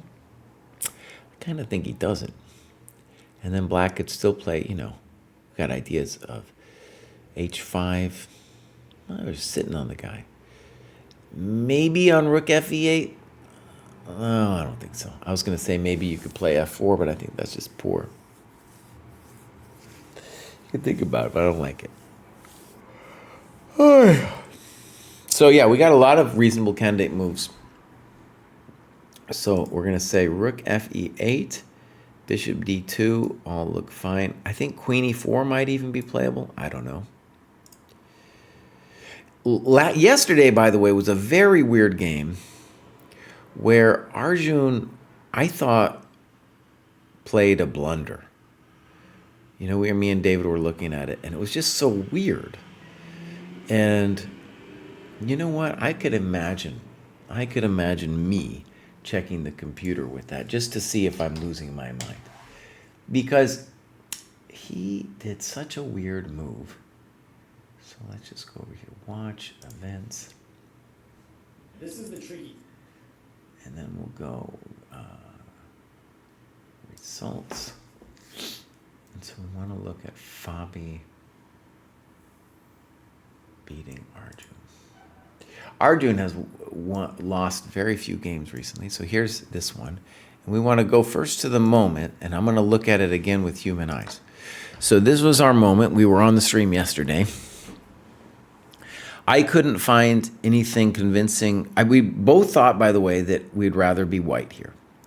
But I couldn't find anything convincing on rook g8 or rook f4. In the game, dude plays dc4 after thinking 10 minutes, and it looks just lost. So I'm going to turn on the analysis button here just for a second to see if I'm right in this. Rook g8. Yeah, there we see it. Actually, you guys don't see it, but I can see it. Well, you see it there with a little eval bar. But rook g8 was the correct move. Our analysis was pretty good, man. Our analysis is pretty good. Now, it says a clear advantage to white. I didn't know. I definitely thought white was preferable, but I didn't have any number like that in my head. And after dc4, it's saying it's just toast. Okay. Boom. I don't look at the eval much, definitely not during the game. But if there's a question afterwards, I'll sometimes, check it out. So Surin is asking about, will white stay up a pawn and black loses the bishop and has no compensation? Well, okay, I was thinking about it. So let's imagine here. Okay, now, queen e5. Let's just take it for a second. Now, rook e8 is probably very playable. And queen b4 is probably also just very playable. I mean, like, even imagine this position. How do you prevent the loss of this pawn? And yeah, you might stay up a pawn temporarily, but buddy, buddy, yeah, this one might actually this might be a scary move with the intention that queen d4, rook c8. So that's the kind of thing he is looking at. But all right, so let's look deeper at it. Bishop b4, ab. Now let's do the more natural move, queen b4.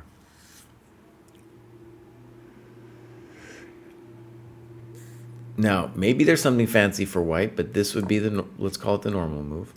Here, this would be the normal move. And now I can play rook e2 or queen. No, I think I want to play rook e2. And there's just no way that you're going to hold on to that pawn. Now, you could continue the game, though. That's the other bummer if you're playing Magnus, because he continues the game. I would definitely say this is a draw, but he continues the game. So, all right, let's go back. This is our position.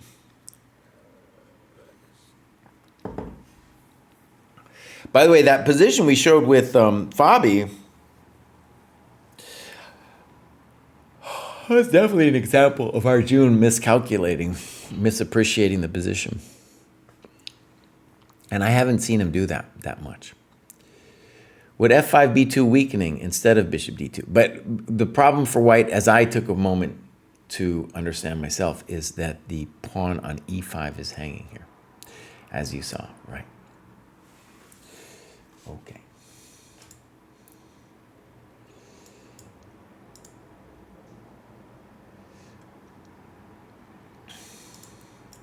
The YouTube chat who said Ergaisi is normally the best. Everyone makes mistakes. It's part of the deal. If they were all playing like computers, this would all be fairly uninteresting, right?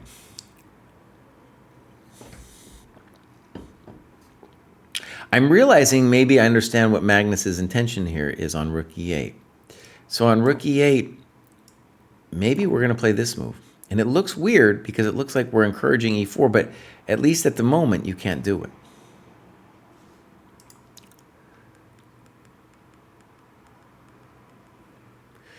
Okay, so maybe this is something kind of that's in the intention.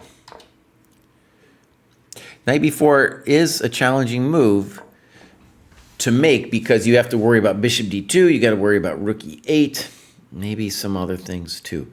Queen b5, I want to stress that's not going to be an easy move to crack. Because even though we're down a pawn, it's very hard for black to get the pieszkis moving.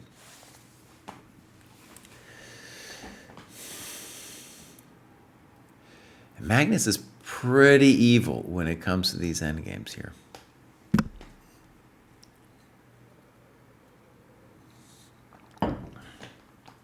Okay.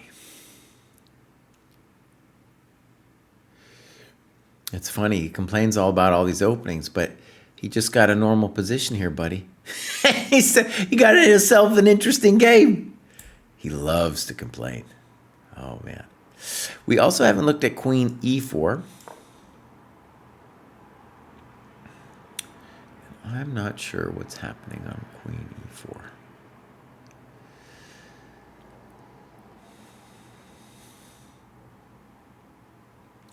Now, I really kind of don't even want to consider it, but maybe you could consider f4. Right? Maybe you could consider it.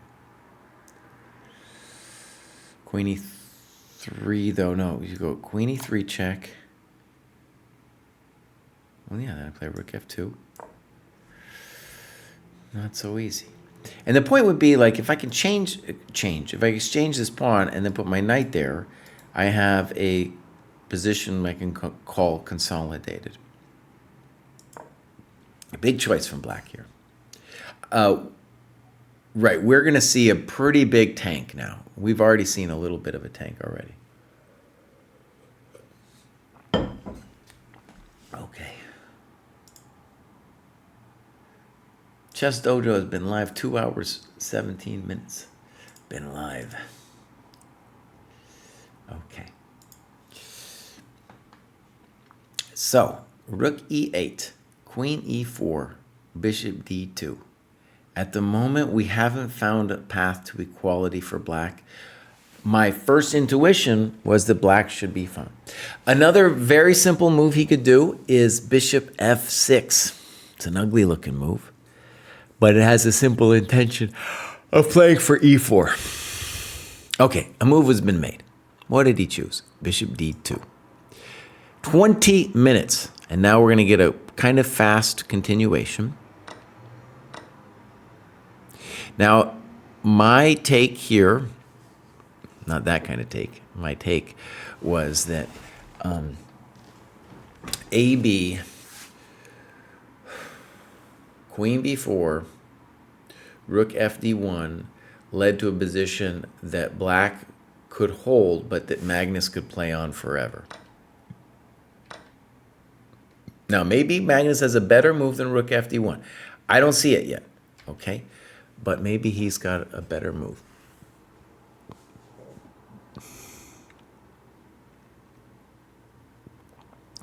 I think one of the interesting things about this kind of position is like you're facing Magnus, right? You know that this guy has, in his prime anyway, just hurt people in endgames like this. These little tiny moves going here and there in positions that everyone thought was a draw. You know, so maybe against a lower rated player, you'd be like, I can hold this no problem.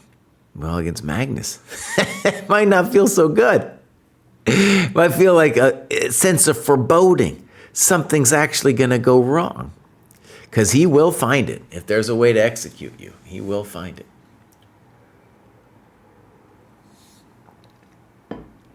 All right, so Magnus is looking at rook fd1. I think the way I'm going to guess that the way Magnus sees this position is kind of sort of how I see it. He just has more skill to back it up. That rook here is white's best chance. Then we get this. Then we get this. Then we get this. I think queen d4 just helps white. And here.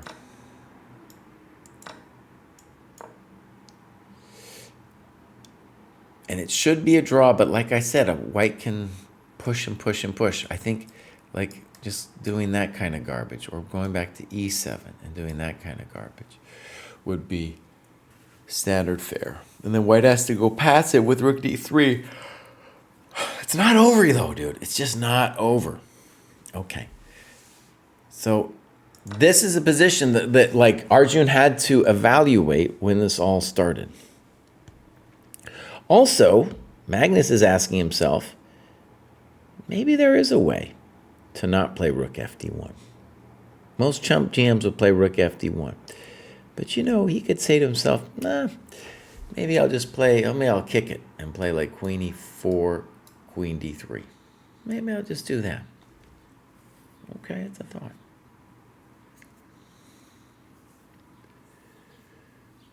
Right. Oh yeah, Magnus is going to work him. By the way, this for a lot of players seems like a boring position. And this is the kind of position that if you're watching a dojo annotation, this is often where they're just like, oh, yeah, I give up. I'm not going to I'm not going to try to analyze it. I'm not going to think during the game because they think maybe it's easy. And you can see just in the way they're using their time, it's like, oh no, there's some real questions here about if white can create drama.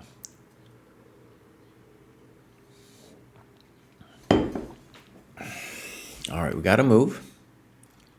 Rook fd1. Makes sense. The queen e4 thing, I didn't really believe in with rook fe8, but it was the kind of thing I assumed he was thinking about. Now, black doesn't have to play rook fe8. Could also play rook fd8, but I don't believe in that. At the bare minimum, we'll have to start worrying about rook d3 and then piling up on the weak pawn. Yeah, so black wants to play rook fe8, I think. Yep, I called that. Thank you very much. I'm a GM today. We might see my variation on the board.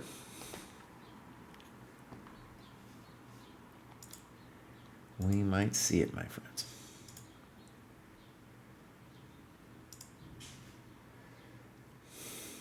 Okay.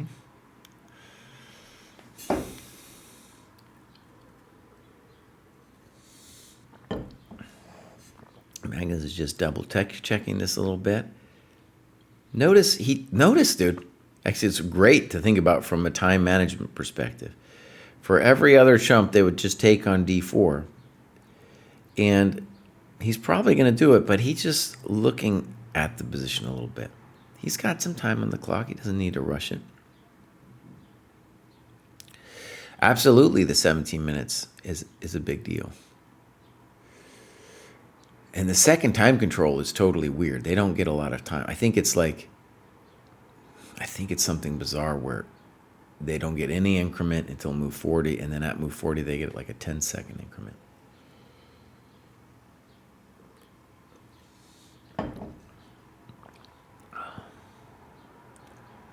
I wonder if I could watch this like on YouTube or something. YouTube, we'll say Carlsen versus Arjun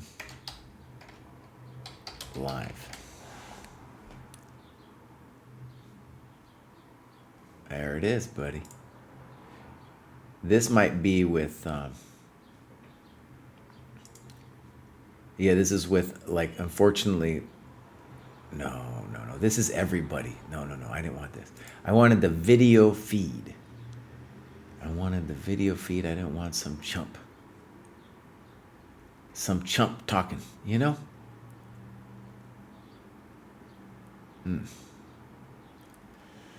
No, maybe I can't find it. If someone sees it, by the way, just the video feed, that's what I'm interested in. I'm not interested in, like, the blah blahs of the world. I'm one of the blah blahs of the world. You know, I'm not interested in that. Okay, so Carlsen's thinking.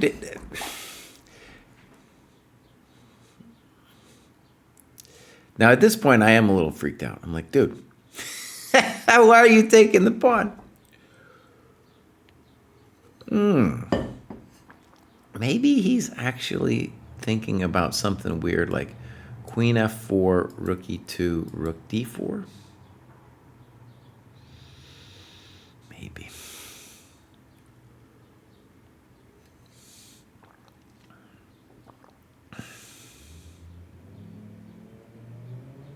Okay, that's what he's considering.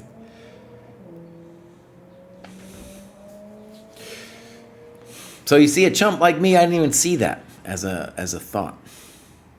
Queen f4 maintains the pressure here. Dude, it happened. It happened. Wow. Oh, that was cold, dude. Now the obvious question is, can Magnus play b4? To me, it definitely looks like he can play b4. Oh, buddy. Yeah. Queen f4, excellent, dude. Magnus don't play. Here's a basic question. Why isn't Magnus just much better now after all this? That pawn, he's on fire now. And was queen b7 really the move? Is there some trick involved with queen b7 that I don't appreciate? What are you doing, queen b7? What are you doing? What are you doing? Buddy, no comprende. No comprende. At least play like queen b3 or something. What is queen b7? Okay, wait, am I missing something? Is there something wrong with b4? Okay, wait, maybe I understand the idea. Okay, hold on. Arjun's not a chump. Here we go. b4, rook here. So we have this threat. And if I go back, he wants rook e4, winning the pawn. Okay.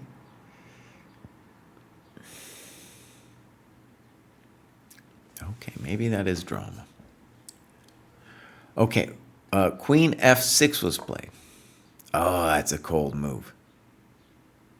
So, no takey-takey because of rook d8 at the end. Dang. Who's mating who, son? Now, obvious question, though, we want to answer. What's wrong with this move?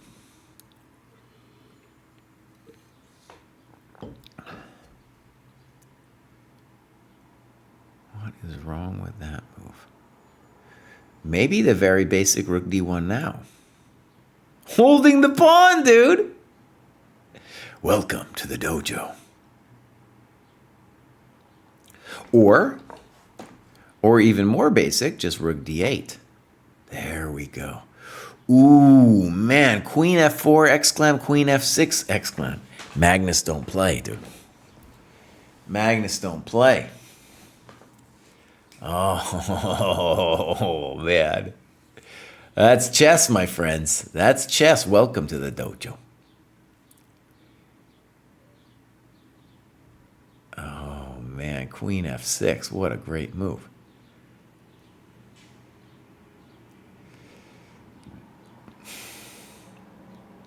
Queen b7, by the way, was played with 6 seconds and arguably naive because when Carlsen played queen f4, he had really tanked on this a little bit. So it wasn't like he was playing without ideas. Queen b7 might not have been it. I would have missed queen f6. That was a great move.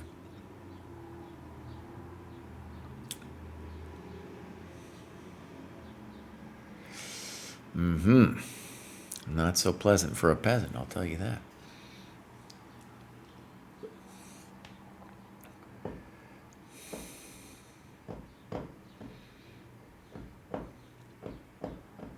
Now, one thought is like maybe black should try to bail here with a move like queen e7. And then again, we're going to get one of those rook endgames. But there, the pawn is going to be at least on b4 instead of on b3, like we saw in the other example. So a slightly better version. Oh, wow. Oh, man, Arjun, you're going to get cranked. Welcome. Welcome to the top. Welcome to the top. Dang. We got a sensei eval here somewhere that I should use. Boom. No, that's not it. That's not it, buddy. Go get your sensei eval. Boom. There it is. Boom. All right. Good. And now I'll go over here and we'll say boom. Window capture. Boom. Boom. This is the human eval bar. I know it looks ridiculous for it. Just give me a second here. Vroom. Vroom. Vroom. Part of this is just a challenge for me because although I believe white is better, it's a challenge for me to try to say like, well, how much better? So I'm going to start off, I'm going to say 1.2. I can easily change my mind here, but it looks like a 1.2 situation. Especially like queen e7 would be a good example of 1.2. Because unless white has some way of not trading queens effectively, that queen takes, rook takes b4 position, let's say rook eb7, is the kind of position that it's very close to winning. Very close to winning, yeah. Maybe, and Carlsen is different. Because like I'll say things like that looks winning. He'll be like, no, that is winning. That's the difference right there, my friends. That's the difference with the chump GM. Yeah. Is this a draw? Well, like I was saying, I think Magnus knows. It's definitely not a draw. Could black objectively hold it? That would be the other question. I think he's in big doo-doo. I think he definitely is missing moves like Queen F6. Queen F6 is a real star. And Queen E7 just is like, we're suffering then. That's just like, we're just admitting it. You know, like, yep, I'm suffering now.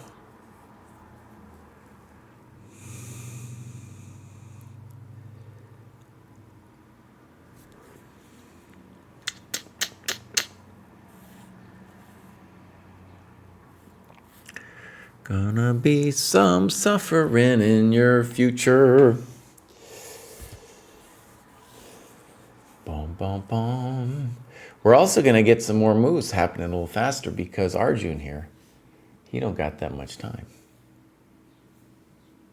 Oh, Kraai, what happened? What happened to my human eval bar? What the? What? What happened there, man?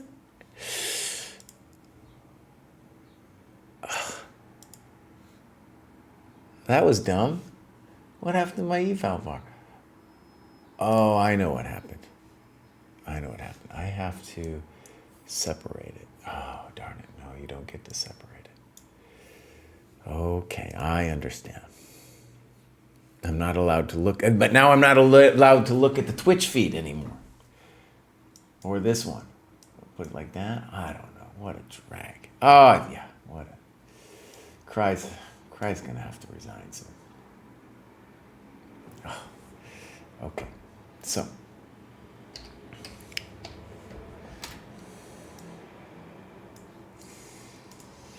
Okay. So, dude is tanking. He's in big trouble. Someone mentioned that 20 minutes, or I think it was earlier, as 12 minutes meant something. And I will tell you, 20 minutes definitely means something. 21 minutes now.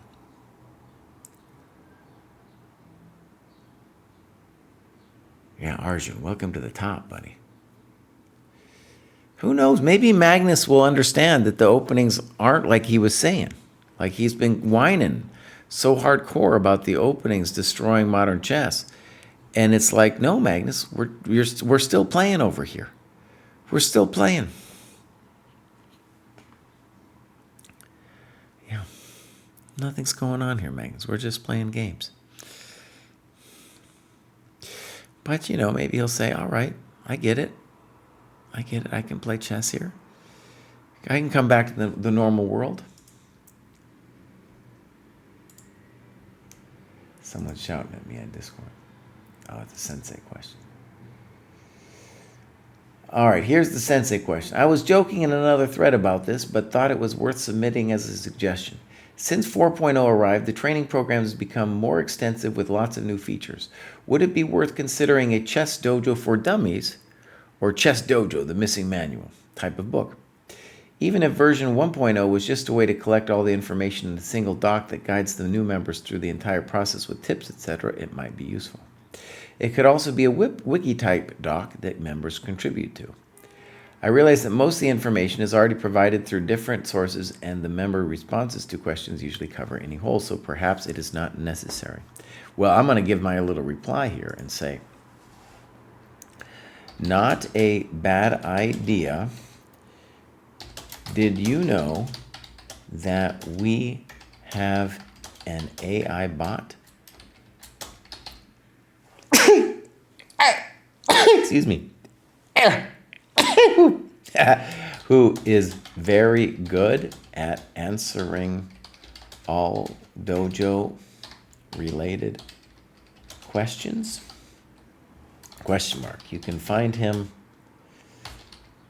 it in the help section. There we go. Dude still hasn't moved. Oh man, this is just painful. This is painful. You need to move, my friend. You need to move. You need to move, Arjun. It's a real bummer, though, too. I mean, Yes, he's going to need the time later, but he needs to find something now or else it's just kind of crispy critters. Yeah.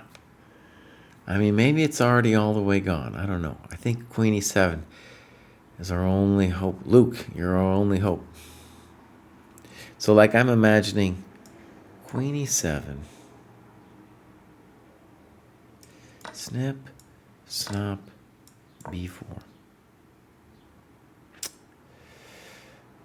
Here. That looks real bad. We could start with H4 and then we'll try to bring the king over. No, that's not nice.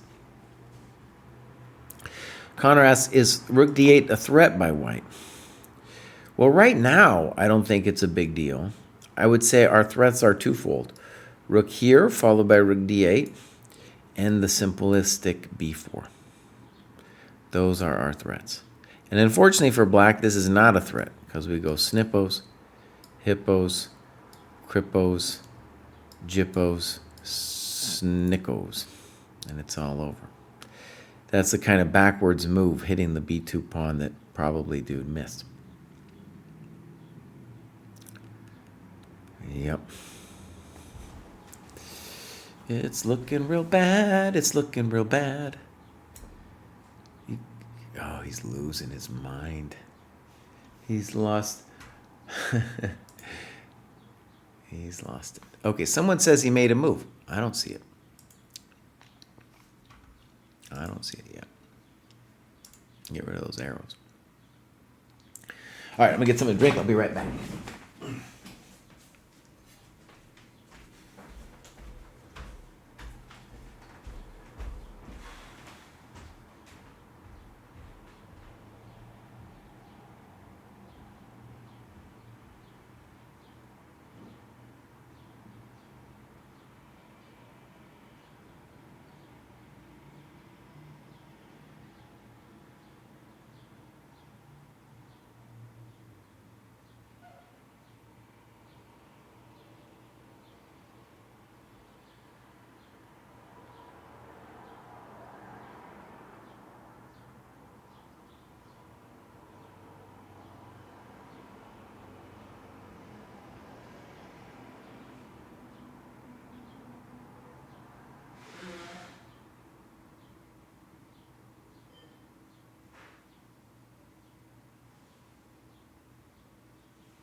Now he still hasn't moved, dude.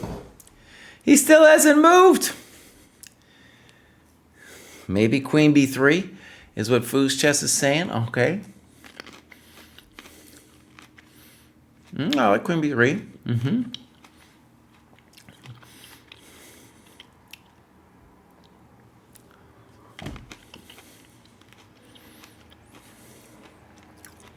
Let's look at Queen B3. Oh, wait, a move has been played. Rook E6. Okay. Now, 14 minutes spent.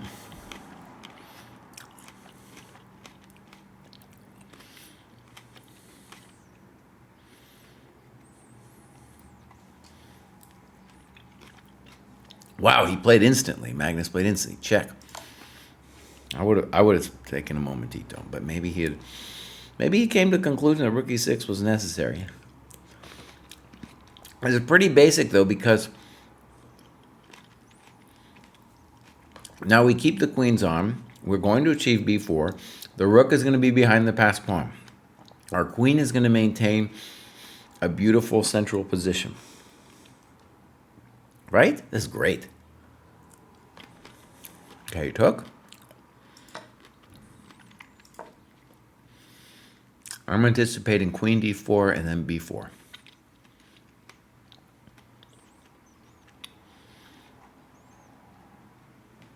That looks lost to me. That looks lost. Okay, Kraai. I'm going to put it at 1.6. That's my dojo eval here. Boom.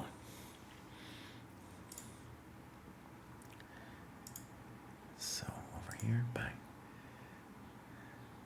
Did we get it right? 1.6. How come though the dojo eval? Oh, because David, right, we have to get rid of David's. That's what's going on. There we go. Boom. There it is. So we have a little dock when we do this thing, and then it averages it out. So I'm at 1.6, which is it's arguably winning, but that's kind of like right on the cusp. It's not resignable, you know? It's not resignable when you say that. Okay. Now, the reason in general I want queen d4 is, well, that's a great spot for the queen, for one.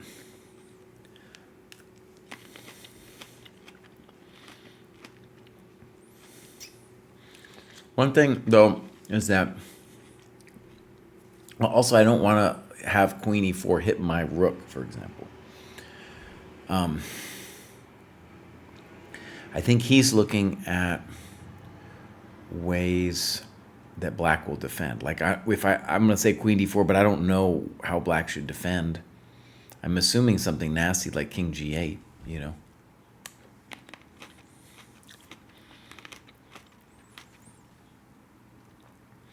Damon's talking about queen f3. Let's give that a try. So if you're going to do that, I guess you want to play here right away, right? Pinning yourself. A little weird. A little weird. I don't get it, though. I don't get it, because we're not... This queen is a monster. She's preventing absolutely everything. Yeah. Queen d4 check, we called it. King g8, I called it. Now, will Magnus finally move the pawn? He actually... I think he's going to have to move the pawn.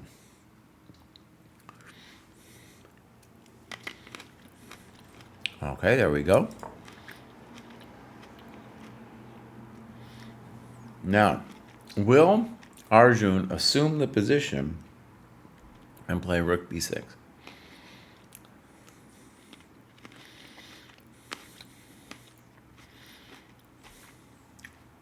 That looks terrible. Rook b6, I have rook e1. Oh no. This is really bad.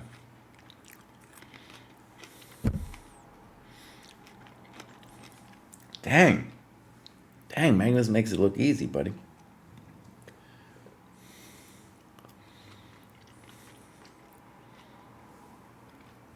I got some delicious cherries.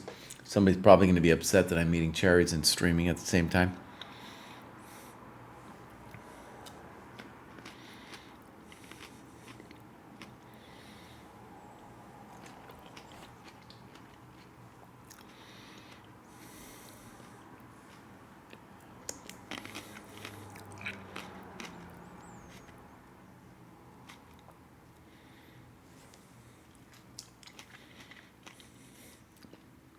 Rook e4 doesn't really seem to change much.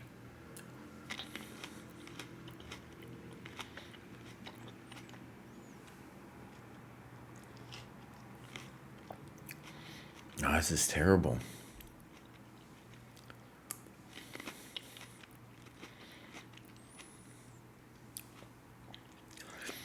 Baymon, I know you're obsessed with queen f3, but notice there that rook e2, rook e4, queen c3, rook e2. We're still not threatening queen f3 because my queen on c3 is touching that coconut.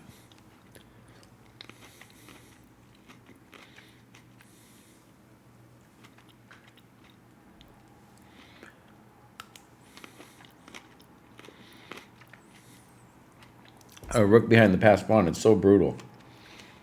It's so brutal.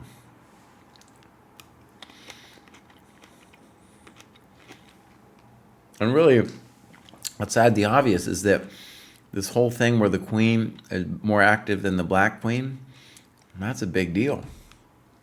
And the queen's cutting those dark squares, so our king is better than his king, really. I guess it's similarly poor, but we're the ones with the nuts.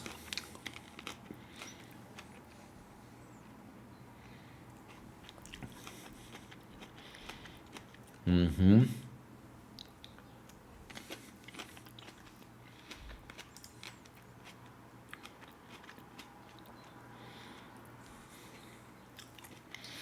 Victor Ganesh says, hello there. I'm interested in to join your program. My English is not so good, and I don't believe that I have access to books. Is it a problem? Yes and no. So the English isn't so bad of a thing. And books, there's workarounds for books, you know. First of all, there's not that many books, and the ones that are there are either cheap, accessible as a Kindle, or, you could steal it, but don't tell anyone you did, that kind of thing. We're very against piracy at the dojo. However, we have some sympathy if you can't afford it. Okay, H5 was made. I thought this might come. I should have said it so I could get credit for it. Now, I don't think this H5 really changes the situation that much, but what it's going to do is tell white that, hey, I want you to be worried about the pawn to H4. Now, question for white. Should he just play B5 and not worry about H4 at all?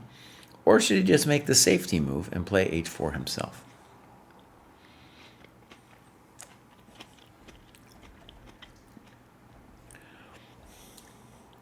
My guess is both are winning for white.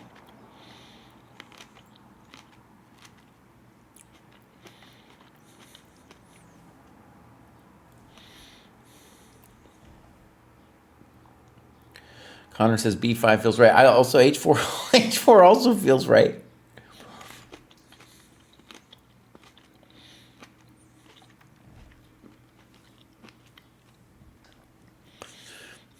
I guess if you play B5, black at least can hope to play rook E4 followed by H4.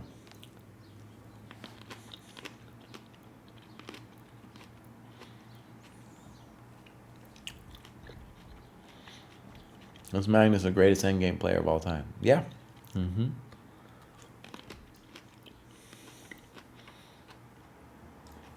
It also has to be said, though, the endgame skill is just improved. And Magnus is one of the key people who improved it. But it's just getting get better in general.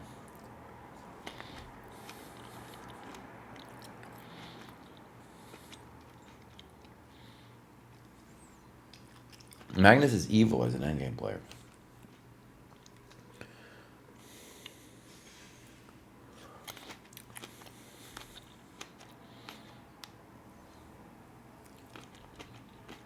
Now, black's hopes, if we play H4, are to somehow, it's not going to be easy, but to somehow make like a sacrifice on H4 leading to a perpetual work, or to achieve like a G5, HG, H4 type thing. Not an easy thing to achieve. But that will be his hope, and that will be Magnus's worry about playing H4. So we're kind of judging it on general grounds, and he's going to be calculating both of those.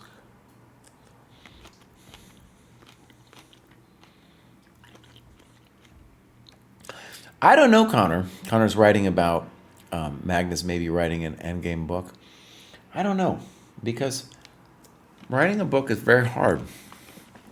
It's not just you knowing the material that will make it a good book.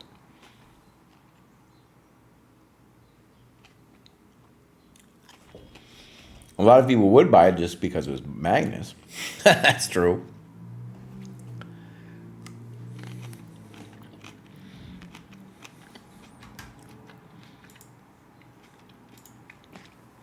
Magnus also has bigger business ambitions than writing a book.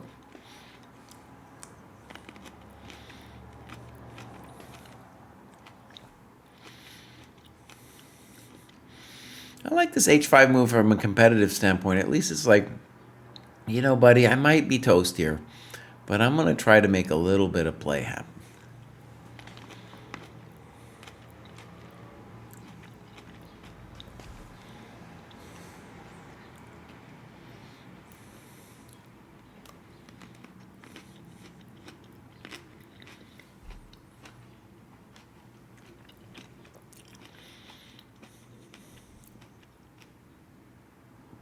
Okay, we got to move.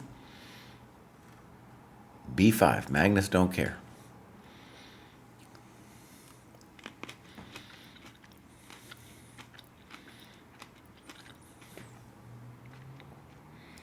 Now, as far as I could tell, rook e4 was the only reasonable move, just to try to get h4m.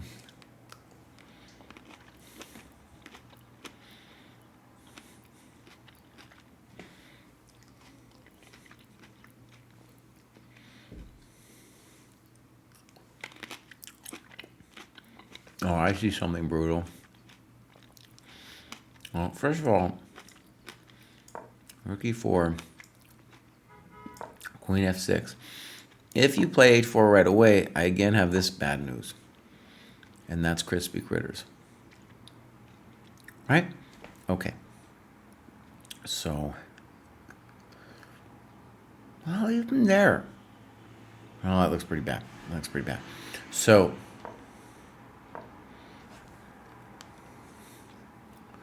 but on queen f6, we still have to answer queen f6, rook e6.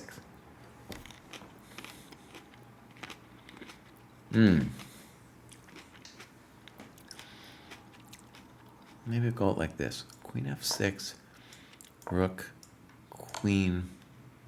I don't know where to put him. Let's just put him here for a second. And then here. On h4, I can take because I can come back and take the pawn, take the rook. So that would be my concern. That's just lost, dude. I'm pushing that pawn. I'm gonna push that pawn. Okay, so b5 on the board. Arjun doesn't have that much time.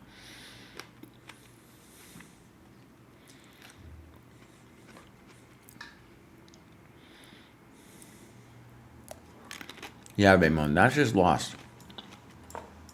A good rule of thumb is that, first of all, the rook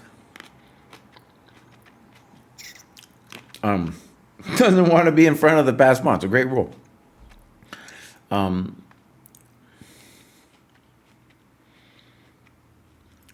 And right, you can't ever win this pawn, I don't think, because our king is going to march up and take stuff.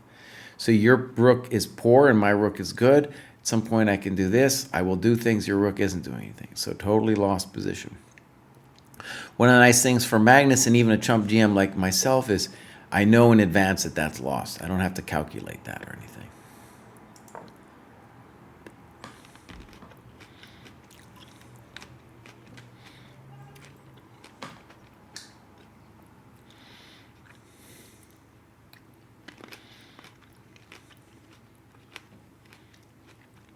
Yeah, if it isn't rook e4, I don't know what we're doing.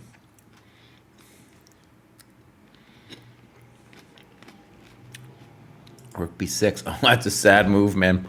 Oh, okay. Wait a sec. Maybe I got it. Maybe that's a clever move. Hold on. I think the intention is, let's say I hold the pawn somehow. Let's say queen c4. Then I play h4. All right? Then I play h4. Okay. Now, I still don't believe any of it.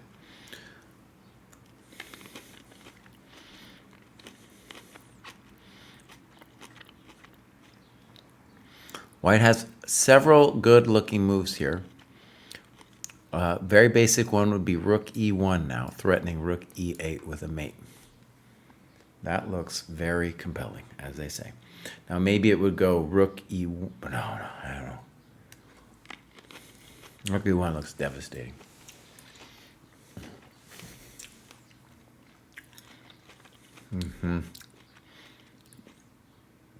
Like rook e1. What are you gonna do? You can't move the queen here because the rook hangs. And if you move here, first of all, rook e8 might be a good move, but we're not interested in that. We want to play queen d7. This is the end, my friend.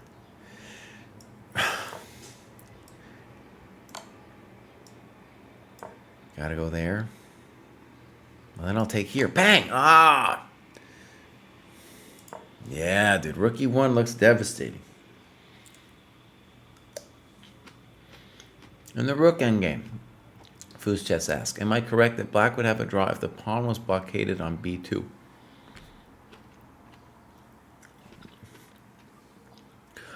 Now, I assume what he's talking about is a position with like a pawn on b2 and the rook here. Maybe let's just imagine all the pieces in the same place, but this pawn back here and the rook on b3.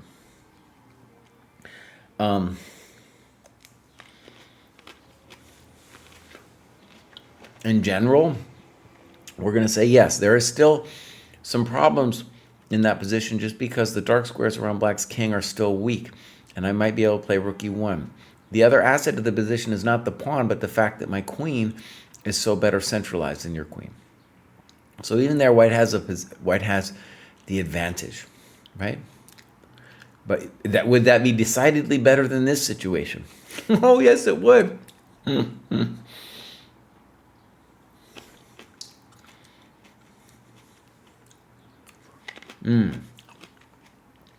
Now Connor's talking about this rook e1, queen b8, and I think queen d7 just ends it on the spot.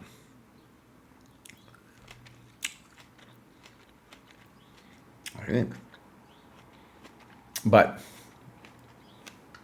with this one, I was a little uncertain because if we play f3, black magically has queen e2, and we're not able to play queen f2. But Magnus is calculating rook e1. There might be another move, too, like queen e5. Queen e5 is not the dumbest move anyone's ever seen. But rook e1 is the move. I was trying to slay him.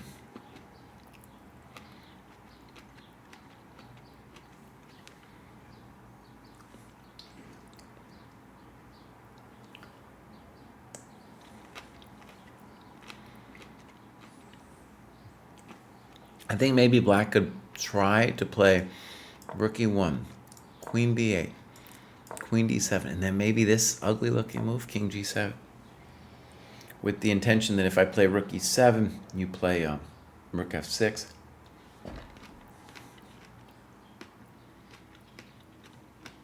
And even that position looks terrible, but we're not resigning yet.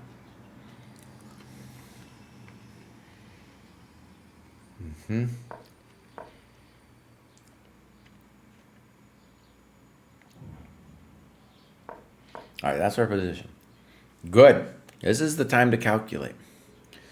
Be very easy to play an impulsive rook e1 here, but dude is going to really try to work it out to the end.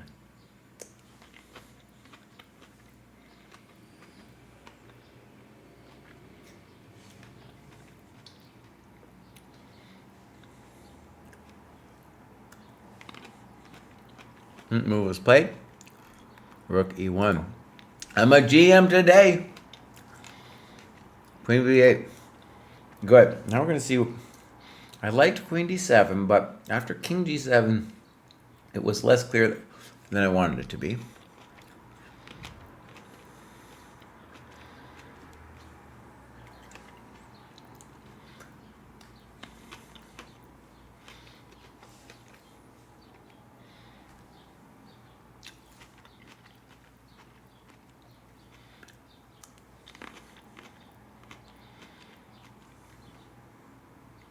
A bummer about queen d7 is it takes my queen off of its amazing square.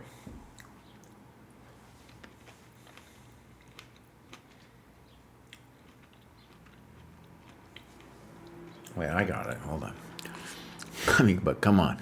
Queen d7, king g7, rook e8. You're getting hosed here, bud. And then queen b7, maybe. I don't believe any of this. Rook e8. Oh, it was Connor, I think, said this earlier. Okay, so wait.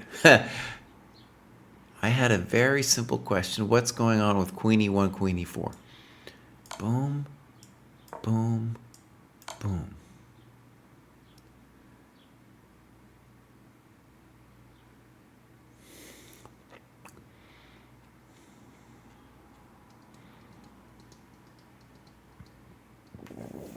F3 doesn't seem to work because of queen e2. All right, so this is like a chess puzzle. What is Carlson seeing that I'm not seeing here? Right, and Connor's saying maybe what's right is what if I just come towards the B pawn? Maybe. It's of course frightening though because checkeroonies are going to happen. Now, one thing we'll say is we definitely think queen h1, h2 is not it. No. I don't see, by the way, Connor, I don't see another idea for white besides this. So I assume this has got to be his idea. This position would make me real nervous just because I'm worried that my B pawn's going to fall. Like, how do I stop this happening? All right, queen b6. This is our position on the board. Now, the bummer for black is, dude, he needed the time. He needed the time on the clock. Queen e1 is the only move. That is the only move, my friends.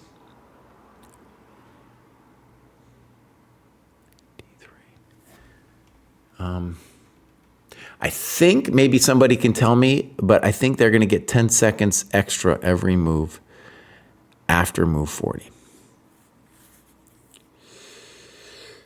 Fusha says, I'm assuming equal king activity, as in the present position. My point in asking is that I've read in more than one source that in the pure rook endgame, if the defending rook cannot get behind the pass pawn, then it should blockade as soon as possible. For sure, that's true. Okay.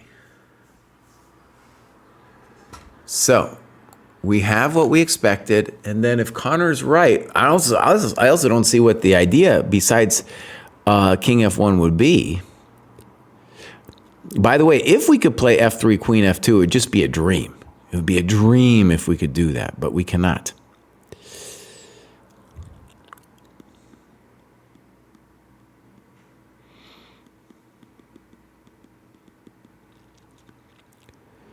All right, things have happened.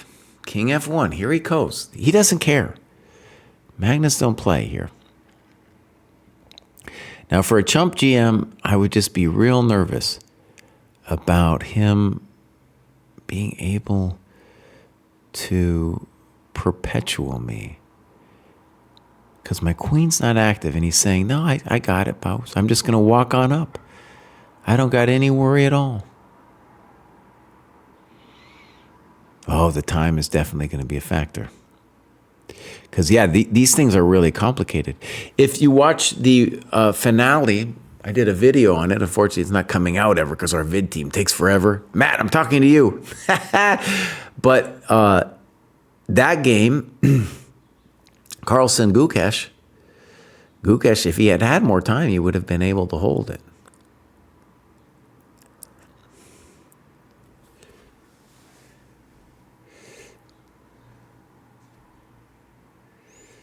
So, queen d3, king.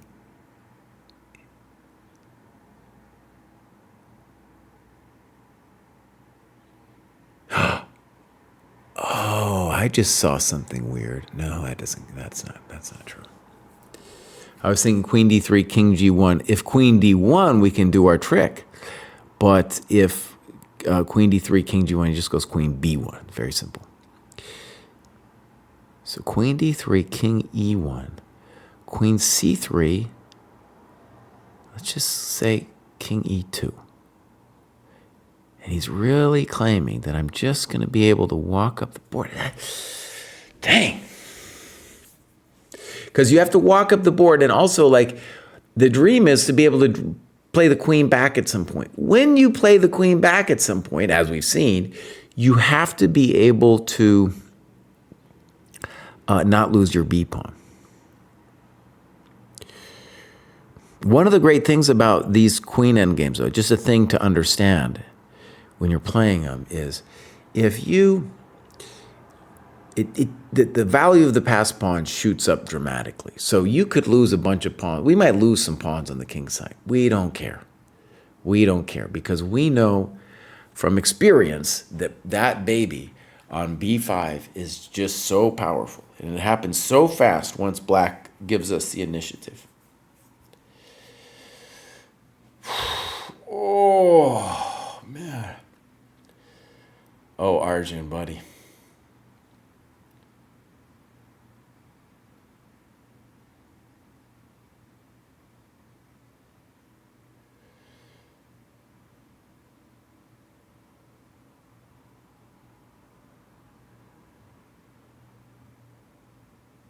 Wow.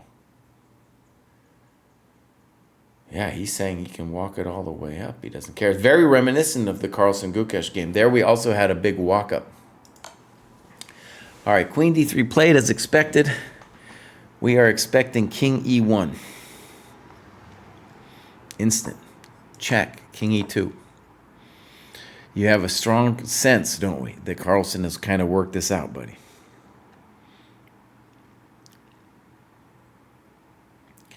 I've lost endgames like this.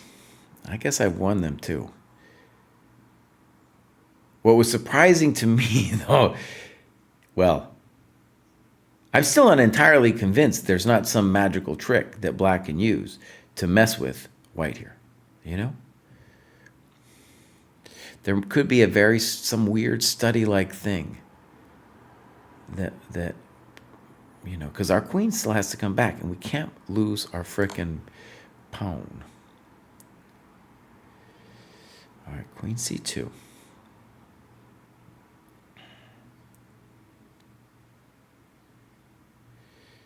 All right. I want to stress king e3 is el natural move, but king f3 might be annoying. Okay, king e3. Queen c3. Okay. Now, is there any magic for black after king e4? This would be the kind of thing I'd be worried about if I was white. Because then you're committed to saying on queen c4 that you're marching, and you got to make sure there's no drama there for you. You're not going to get mated or anything. And you have to also feel good about the f5 check. And you're saying, I'm just sliding in, boss. I'm just sliding in. I don't care about nothing.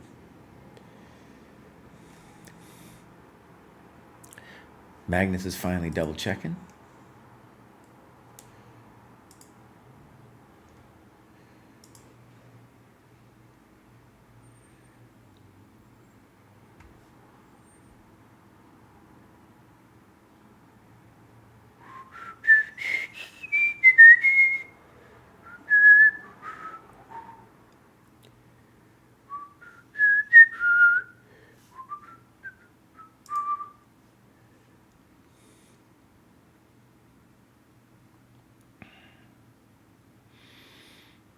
Magnus is maybe sensing a problem.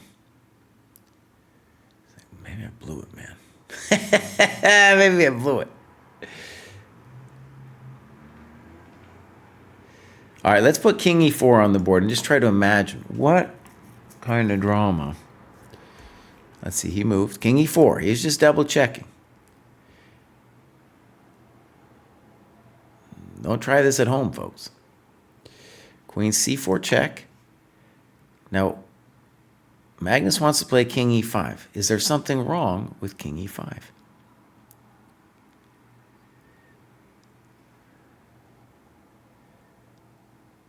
Sometimes you can get yourself mated when this happens to you, you know. King e5. Magnus don't care.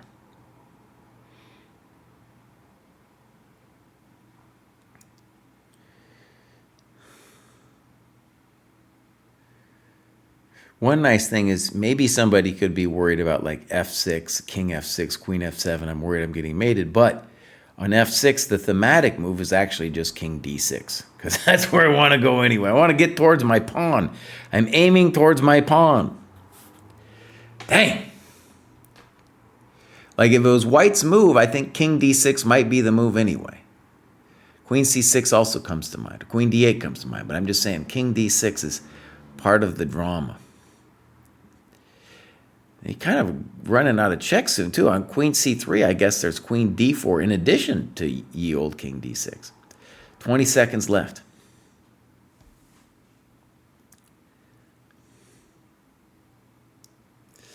Oh, I'm sorry, Jim Bud.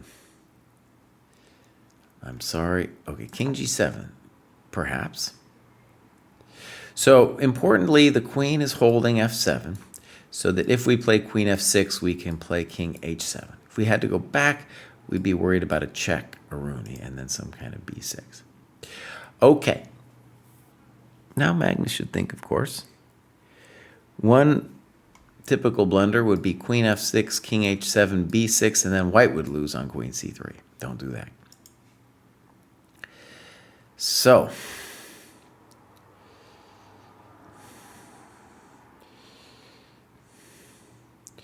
candidate moves are queen c6, king d6.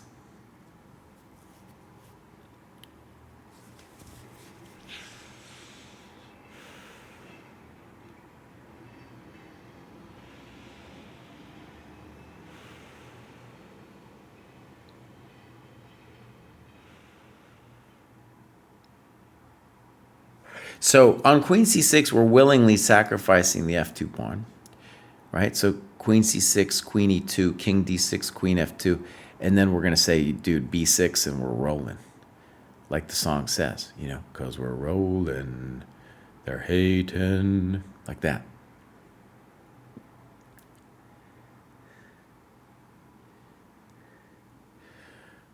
Riding dirty. They're hating.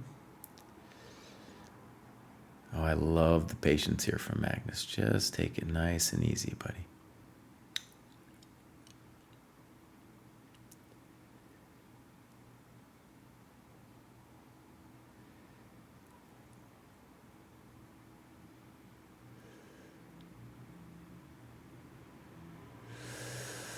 Both look good, king d6 and queen c6.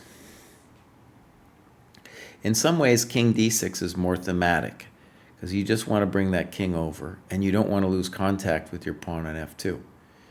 Also, maybe the queen belongs on the dark squares anyway, you know. And of course, you got to calculate king d6, like queen e6, king c7, queen e7, king b8, queen, I don't know, f8. No, we're going to block you, buddy. We're going to block you, man. Yeah. Because I'm riding dirty. Once that pawn starts rolling.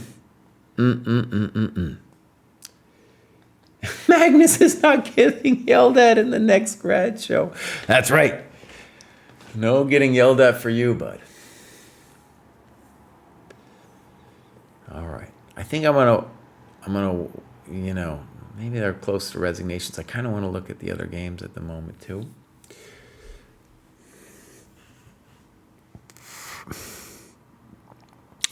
I lost a very bitter queen and king endgame at the first round of the U.S. Senior last year to GM Malikset Kashian, and it was beyond painful. And it involved his king running in.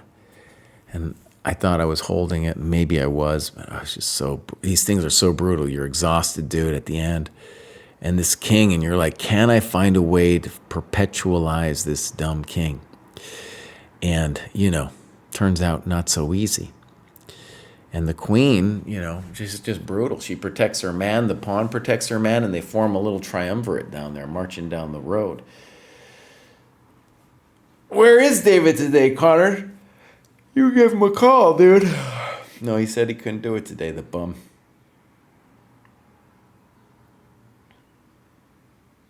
Yeah, he's off searching for like problem-like solutions to. I would guess the way Magnus's mind works is like he would say, King D6 is the move I want to play. I'm going to analyze to see if there's some weird problem-like solution perpetual to it. Kraai doesn't see it, but that's because he's a bum, you know? But maybe Magnus does see it, right?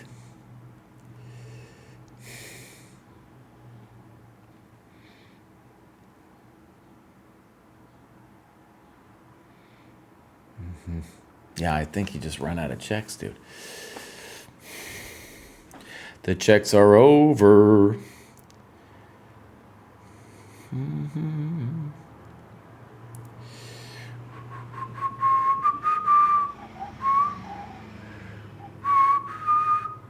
Okay. Quick thing here. They're riding dirty. Okay, let's go back and just look at the other games briefly. Well, he moved finally. H4. Look at that, dude. Magnus don't play, dude. He's just like, I'll play H4. I'll just deny all the counterplay. Oh, that was amazing. Now, Queen D3.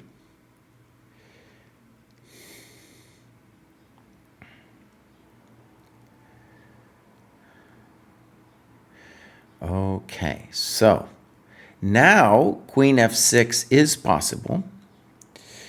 And King H7, we just take the pawn on F7. So that's a possibility for us. I guess King G8, and he's saying it's still not so simple. Queen D3 is kind of nice because you're cutting the white king off from coming in. The very basic thematic move could be Queen C5. Still saying that I'm just going to walk it on in. Wow, H4, dude. H4.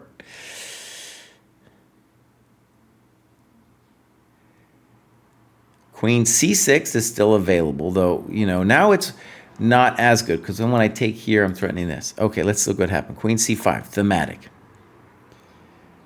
Thematic. Yeah, I don't see it. White's just walking in. Dang. Check. When you're in time pressure, that's all you got. And now King D6, of course. Yep.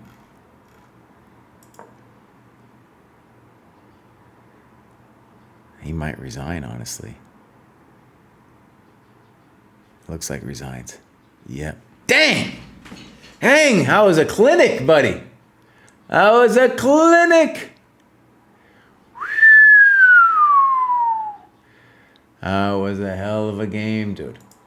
That was a hell of a game. Jackson asked, what is the idea behind H4?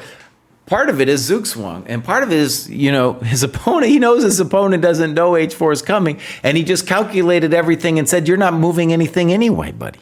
You're not doing nothing. Nothing. So if we go back, King G7, like I'm thinking of active things for white, right?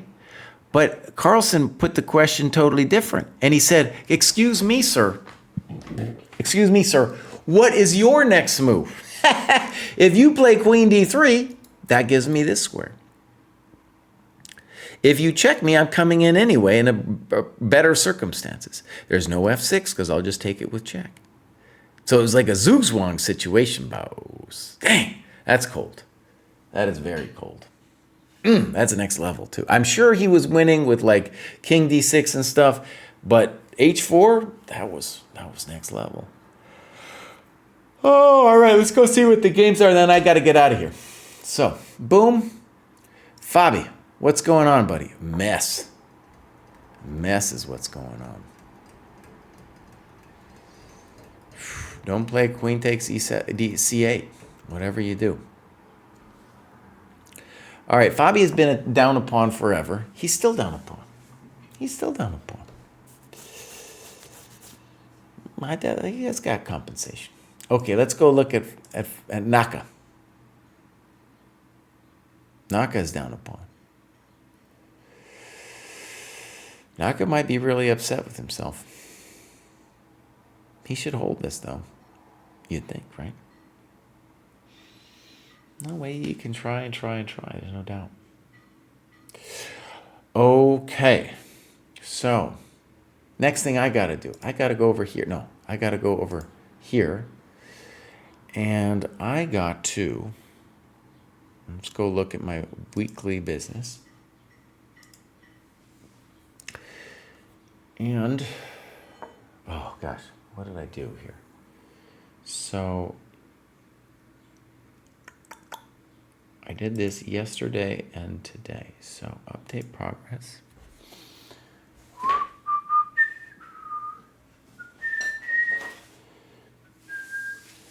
All right, I didn't do 40 minutes yesterday, just to start my day. We'll say, oh, and what did I do up to? That's a good question. Darn it, I got too many things on my desk. I'm losing my mind.